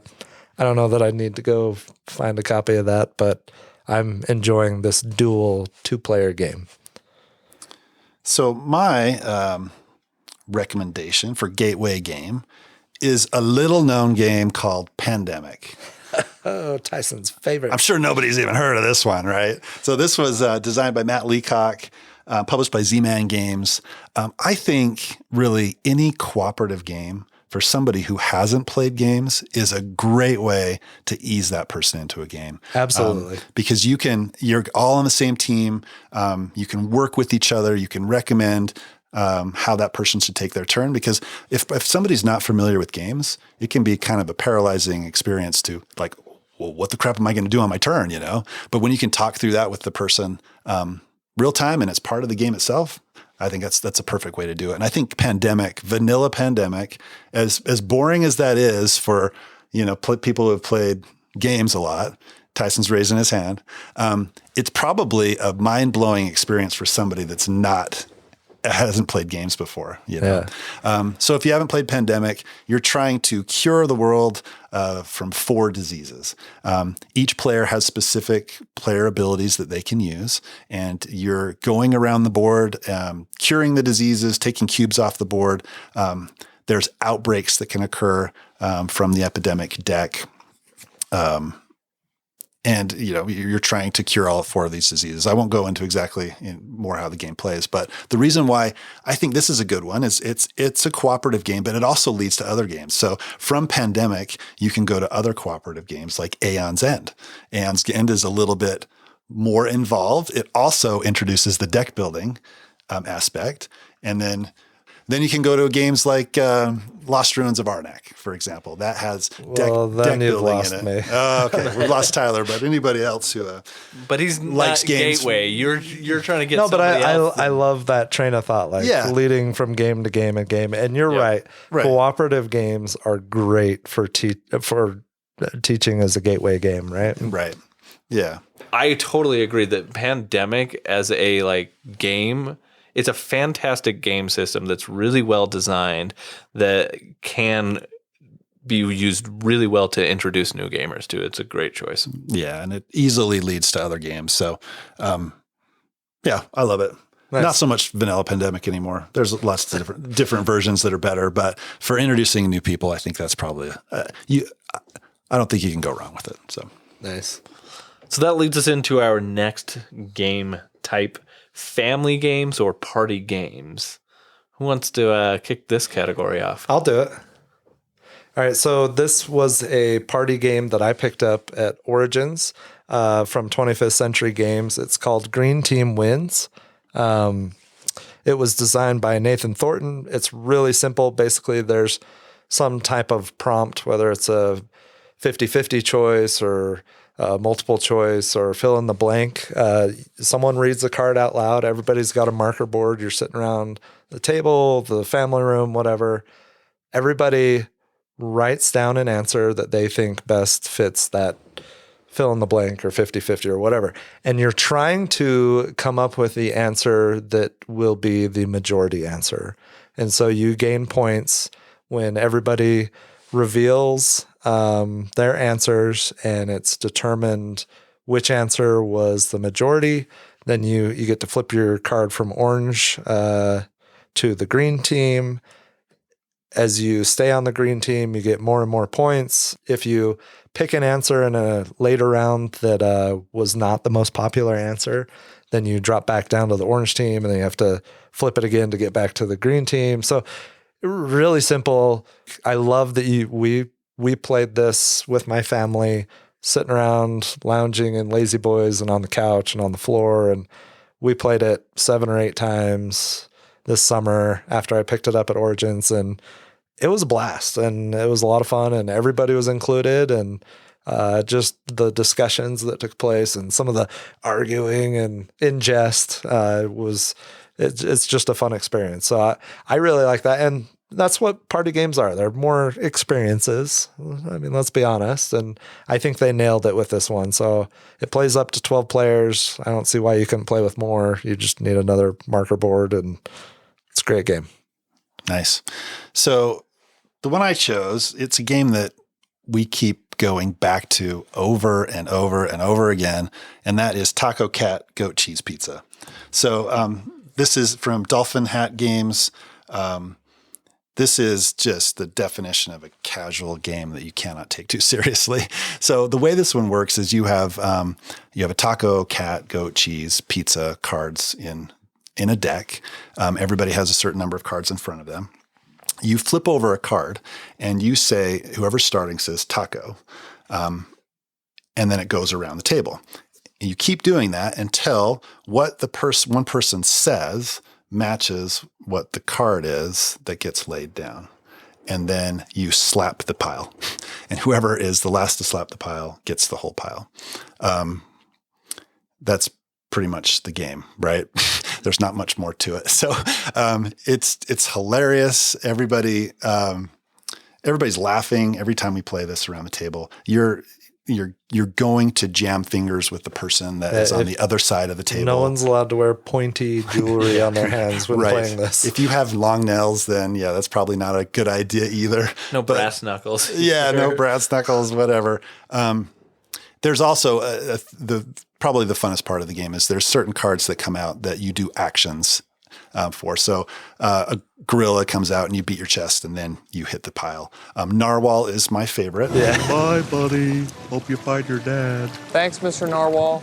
Yeah. But the narwhal is where the real injury happens because you have to slap your hands above your head and then with Still your be hands, the fastest. Yeah, with your hands already in the air, you have to be the fastest to hit the stack, right?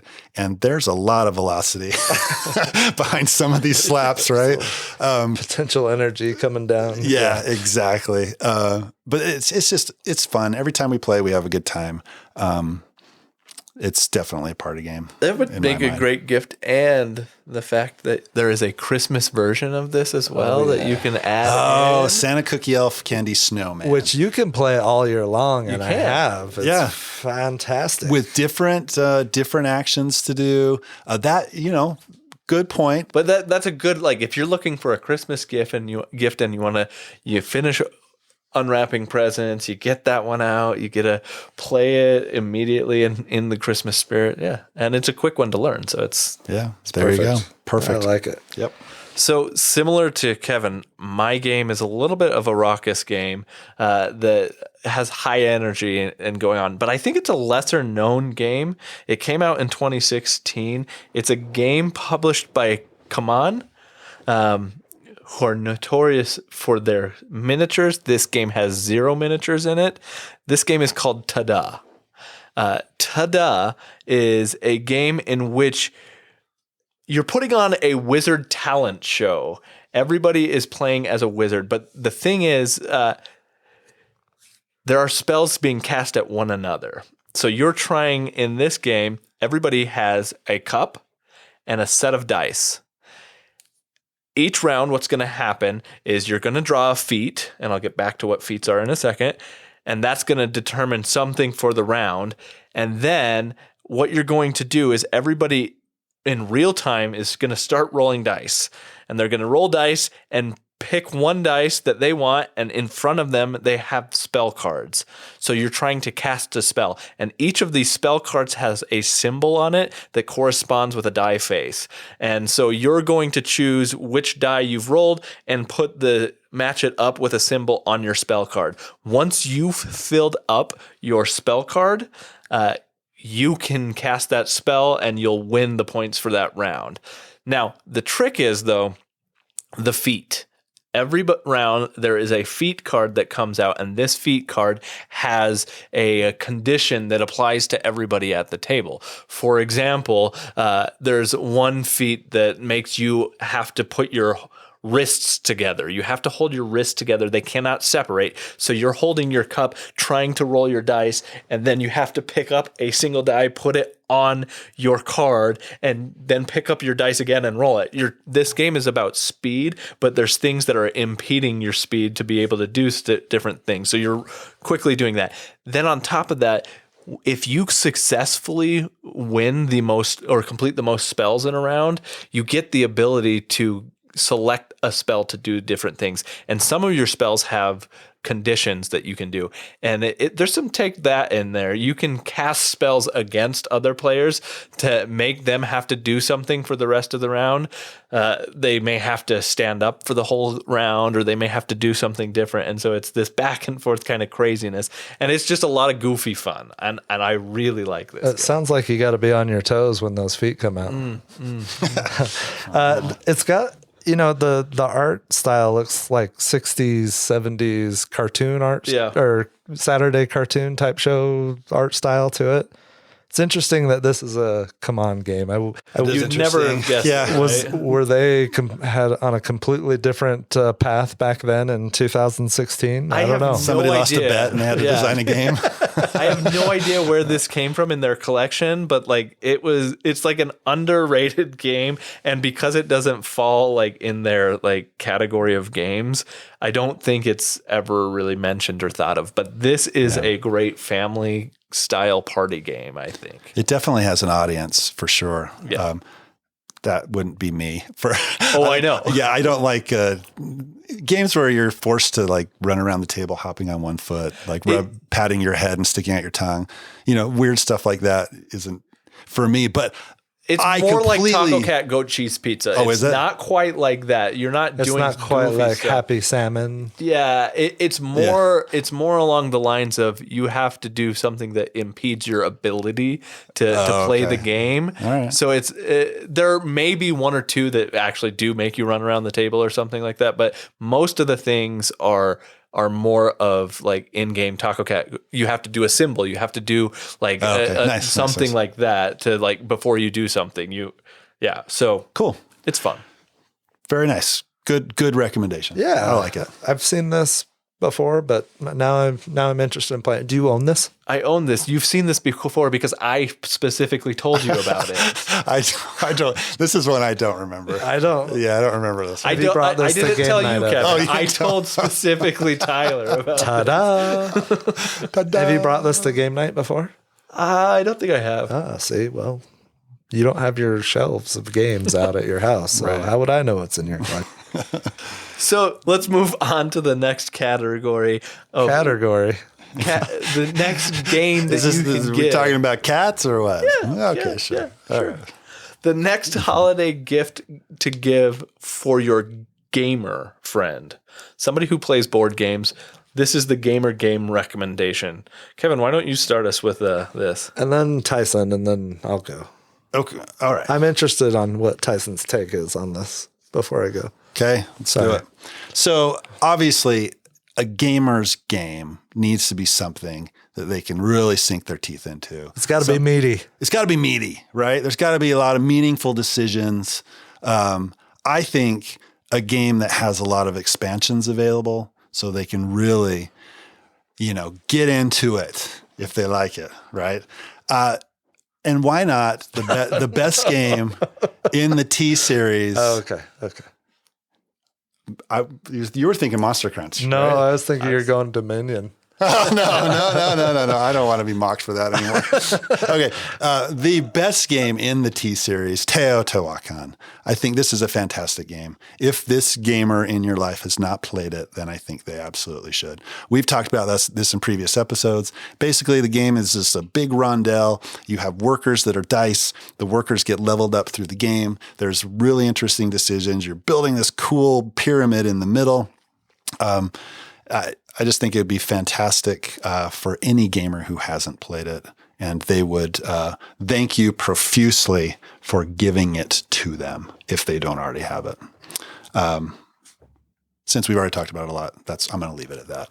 Teotihuacan. No, that's a good recommendation, especially since it's also probably one that if somebody hasn't acquired it already as a gamer, it's one that would be a good gift to give because it may be daunting to get if you don't want. It's one of those games that, like for me, I probably wouldn't pick up a copy of this, but if I was gifted it, I would be very appreciative of that. Right. I love this game, so I think it's a great suggestion. Well done, Kevin. Thank you. All right, so my logic behind the gamer's gift game was I'm a gamer. Yes, you are. What would I want? Like, what would I want? Like, I didn't want to go and pick something that I've played a lot of or I own. I wanted to pick something that I haven't received that I would like to receive, but I probably wouldn't buy myself. But I'd be happy to receive this game. And then on top of that, I also thought, well, what about something coming out this year too? Like I want something that is available and that people could buy and that it came out, it's a relatively new game. So I picked Space Station Phoenix, which came out in 2022. And this is a game that I've only played on Board Game Arena. And there's a lot about this game that I like. So essentially what this game is it's a worker placement combined with an action selection style of game. And there's tracks to go up. Well, your own individual tracks as you're filling up your own station. Love tracks. You're trying to fulfill these requirements. There's end game bonuses. There's a lot of things that go together. This is a great game that a gamer can play, not with a lot of people, but it's a really interesting game, I think, because you start the game with your core station intact. It's just this central hub type of thing. And you're trying to build sectors of your station. So you're trying to expand and grow your station.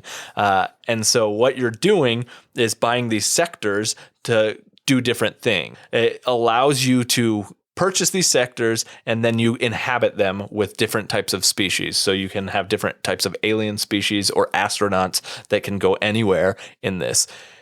Every hub that you get has a different end game condition and has a different specialty. So there's a lot of like a different asymmetry to how you're playing, and there's some interesting choices in there for that. I liked this game on Board Game Arena, but because it's on Board Game Arena and I've played it a number of times, I haven't really thought I wanted to go purchase this. But I think this would be a good gift. It's not too expensive. One of the things I really like about this game is that you have 9 cards that are ships, and you have some of those will do different actions. Some can go on the diplomacy tracks to give you extra bonuses. Some will allow you to construct those sectors that I talked about. Others will allow you to trade resources. And then the one that's really interesting to me is you have a specific type of ship that allows you to deconstruct other ships, break them down for parts, and then use those parts in whatever means you do. But your ships really are your action selection. And so the fewer ships that you have, the less that you can do throughout the game. So you have to be careful about when you're deconstructing these ships, because you don't know how valuable they might be in the end. So you can end up in a bad situation and deconstruct too many ships, and then you have to rely on spending extra to other players and using their ships instead. So I've liked this game. I would love a copy of this game, and I could see that anybody who received this would enjoy it as well, unless maybe you're Tyler. So I've played this once on BGA with you and Play Kevin. is a loose term. Well, I was going to say my favorite part about this game was trying to find where I could click to advance my turn to somebody else's. So that's the experience that I had with this game. I'm sure it's a great game. It would probably benefit from a rules read. Yeah. I started reading the rules and I was like, I know people are waiting for me to take my turn. So yeah. Did you grasp what was going on? No, I did not. But that's why I say I need to read the rules again. I think it's a game that I would really enjoy. Yeah. So I would like to give it another chance. Do you have this game? No, I said I don't own this one. Oh, that's right. That's how he led into it. He just said that. It's late and I'm tired. Listening's hard. Yeah. Is it my turn? Are you done? Yeah. Okay. So I actually changed my game like 3 times while Kevin was talking, then you were talking. That's why he wasn't listening. you triggered an idea in me. So I was originally going to go with a gamer's game, meaty decisions, no luck whatsoever, Imperial Steam. You just threw up a little bit in my mouth. That's okay.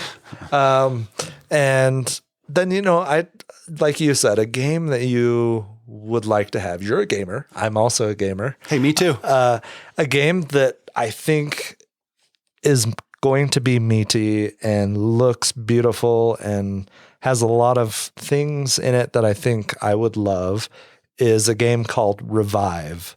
And this might be a pre-order receipt or a pre-order gift paper in your box that you open it up when you receive this. This is an IOU. You're going to want to cash this in. I don't think this is available in the States yet necessarily, but you're basically reviving civilization 5,000 years after the fall of humankind, okay?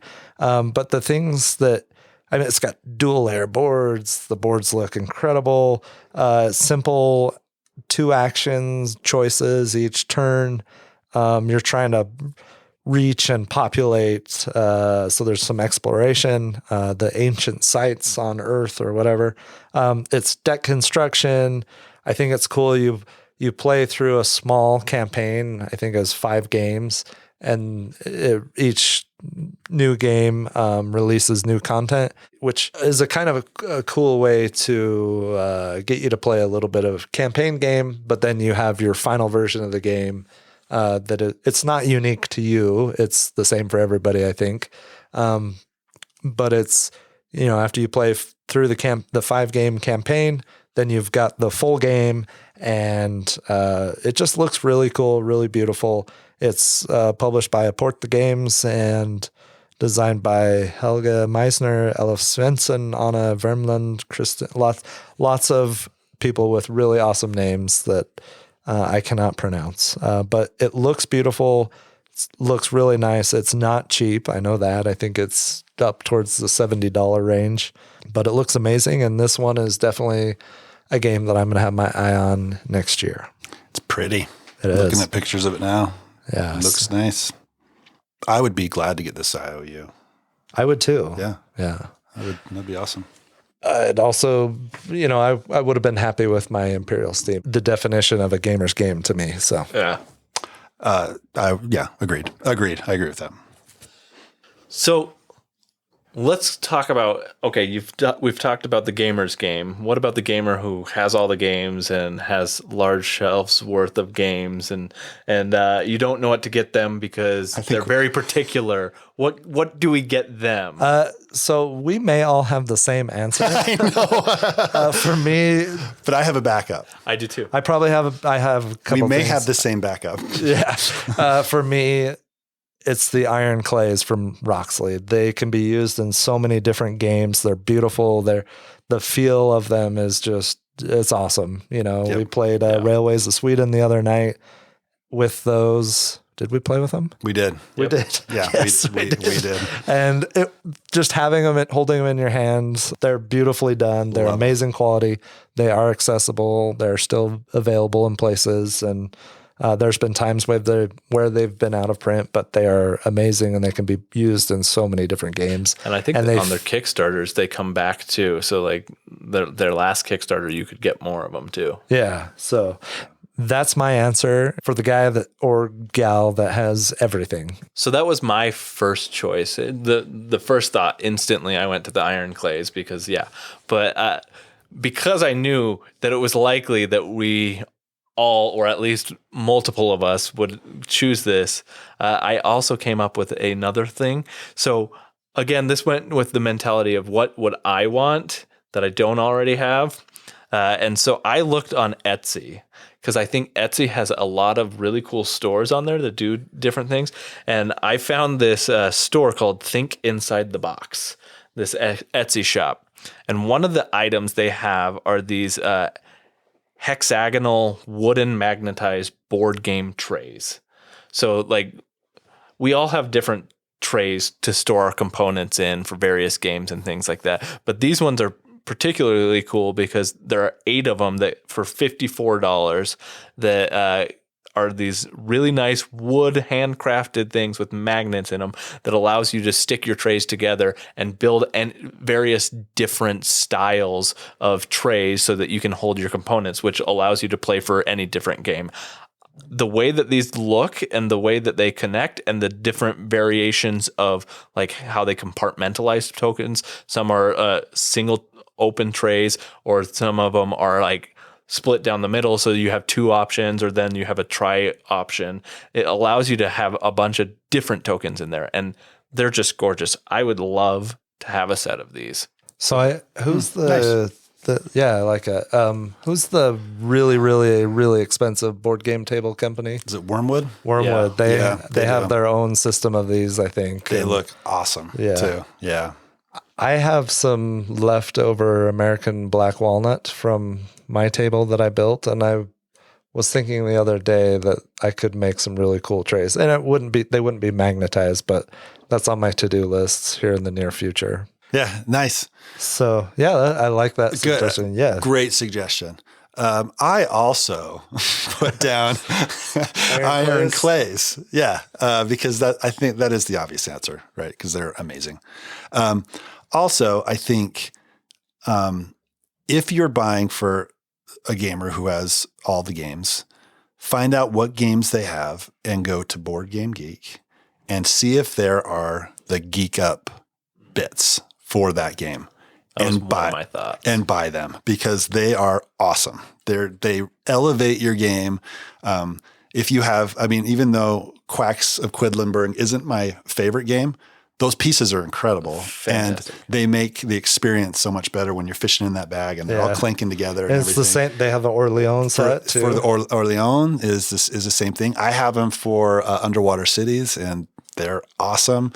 Both Tyler and I have the Coco for Teotihuacan, which just adds to the game and adds to the experience. So find out what games the person you're buying for has, and if there's any crossover with the GeekUp Bits, Geek it up. then get them. Yeah, well, Because they'll absolutely love them. that's a great suggestion. And Tyson, going on Etsy, there are so many cool and unique things that are board game adjacent or for a specific game on there. I know Ben buys a lot of stickers for his meeples. Yeah. The Wonderlands War stuff that he stuff got was awesome. Yeah. just The incredible. overlay, Some of the the tray overlays. Oh yeah. I went down a rabbit hole on Etsy looking at a bunch of Did you find that one? Did that? Inadvertent humor. Yay.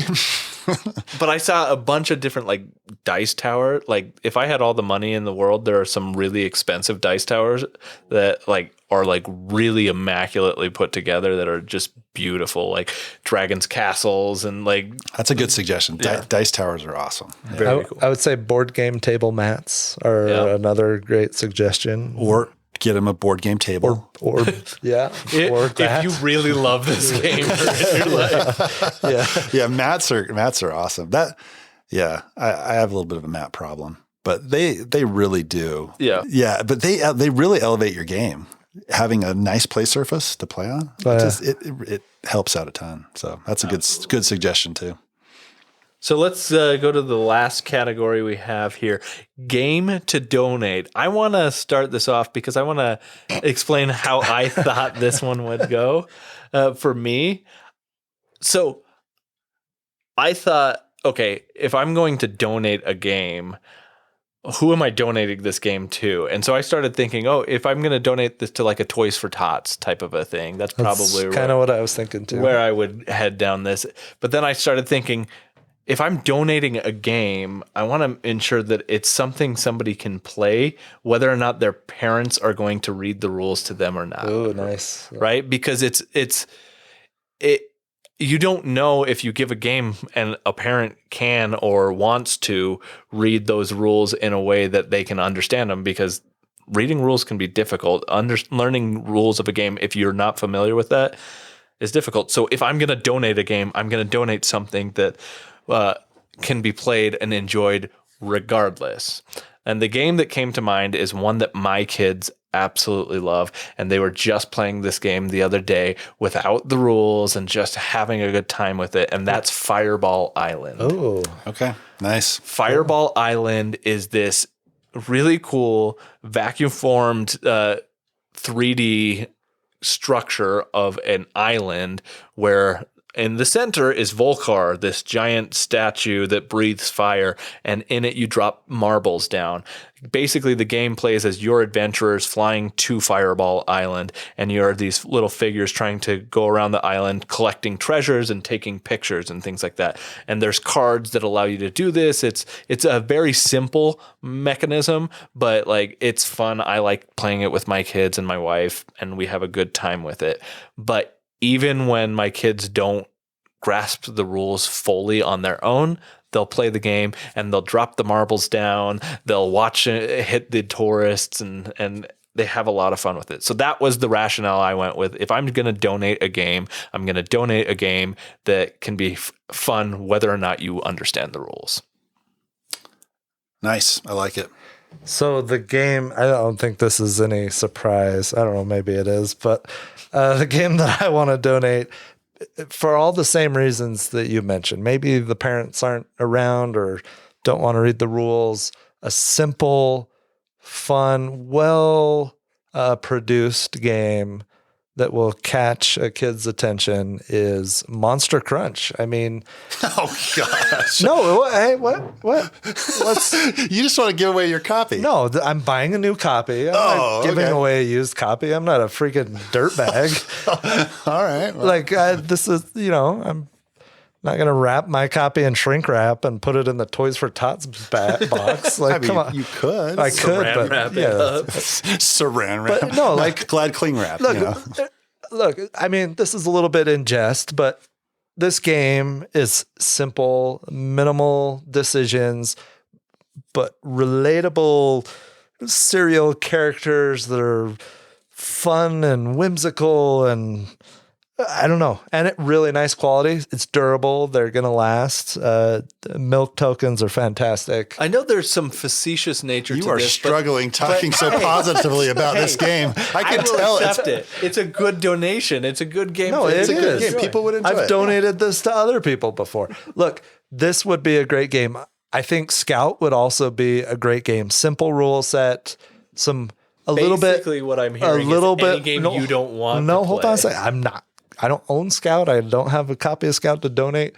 I would buy a copy to donate. Look, simple rules, quick decisions, fun card game to sit around the table on Christmas or Hanukkah or Kwanzaa or Festivus or Boxing Day, whatever.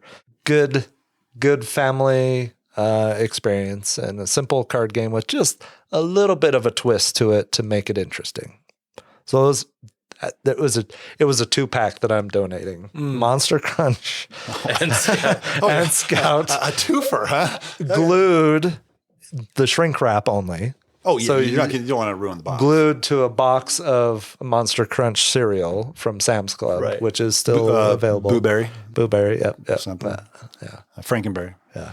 So that I think it's a great game to donate to someone who would appreciate it. Nice. Well done. I approve. Yeah. What would you guys donate? Oh, Tyson already went. Tyson, Kevin, what would you donate? do you know where you are right now? It's a little late. It's late. It's after midnight. Yeah. So I had no clue what I was going to donate before you guys started talking, but then it just it occurred to me that really any Haba game would be a fantastic game to donate. For the reasons you guys have explained, Haba games are very simple. They're very well produced. They usually have large, chunky wooden pieces that are durable. They're going to last a long time. If you donate to a person who doesn't treat games as well as maybe we treat games, they're still going to be good games for a long time, right? And specifically the Haba game that I would donate would be Animal Upon Animal. That's the one I was thinking of. There's a Christmas version. There's a Christmas version. There's all kinds of different versions. There's, and I have most of them. I have a lot of, there's my first Animal Upon Animal that has these massive like cows, and it's almost impossible not to be able to stack them on top of each other. But a 2-year-old can do it, which is really cool. I actually got Animal Upon Animal out. Yeah. It was like 6 months ago with Caden. And he immediately put one of the pieces in his mouth, and I was like, yoink, nope. Maybe another time. Yeah, so like father, we'll like build son. up to that. Oh, get out of here. Hey, I was surprised. We talked for like 20 minutes, 15 minutes about Praga, and nobody even mentioned the egg. Oh, that's true. Yeah, whatever. It's been played out a little bit. Yeah, it has been. a But little bit. yet you continued. Yeah, but I that know. was a better opportunity. Yeah, right. like father likes. But back to Animal Upon Animal, it is one of those games you can just stack and have a good time. You can also play with the normal rules and have a great time as well. But we've really enjoyed it. Get whatever version you want and donate it. It'll be a good time for whoever gets it. So Well, I think that wraps up our holiday gift guide discussion. We had some fun with these, obviously. It's a great time of year. It's a fun time of year. We wish you a happy holidays. happy holidays, great end of the year, happy new year. We'll be back at it in January. We're going to take a few weeks off from recording and releasing episodes, but we appreciate all of our listeners, and we just wish everyone the best, and hopefully some good things are coming in 2023. And thanks for listening, and talk to you next year. Merry Christmas, Happy Hanukkah, and Merry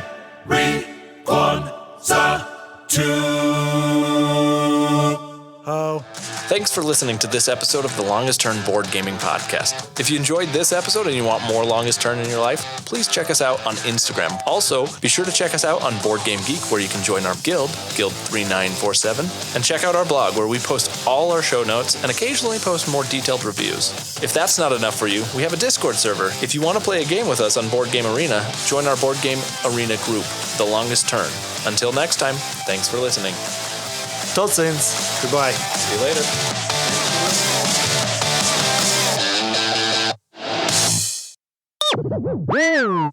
So speaking of board games, no, that's a terrible. Oh my gosh. Oh, I like that. Transition approved. More generic. Yeah. Oh my gosh. What is the game? Totally blanked on it. A Stonemaier game? Yeah. Wingspan? Between Yes. two castles. Pendulum. Yes, yes. Food All right. culture. Red Rising. Euphoria. Yep, all of that stuff's in here. Thanks, Tyler. Birds. Birds. Singular. From Mind Clash Single Play. line. Yep. Yep. Yeah, well said. Yeah. Well, Agreed. yep. It sounded better the first time, but there was an error in that recording. So I wrote it down in invisible ink. Oh my God. Oh, now I see it. Don't look. I can't unsee it now. Dang it. Do you want to? I'm just looking at you. Okay. I just turned my head. Well, you dramatically hair flip. turned I'm your just head. tired.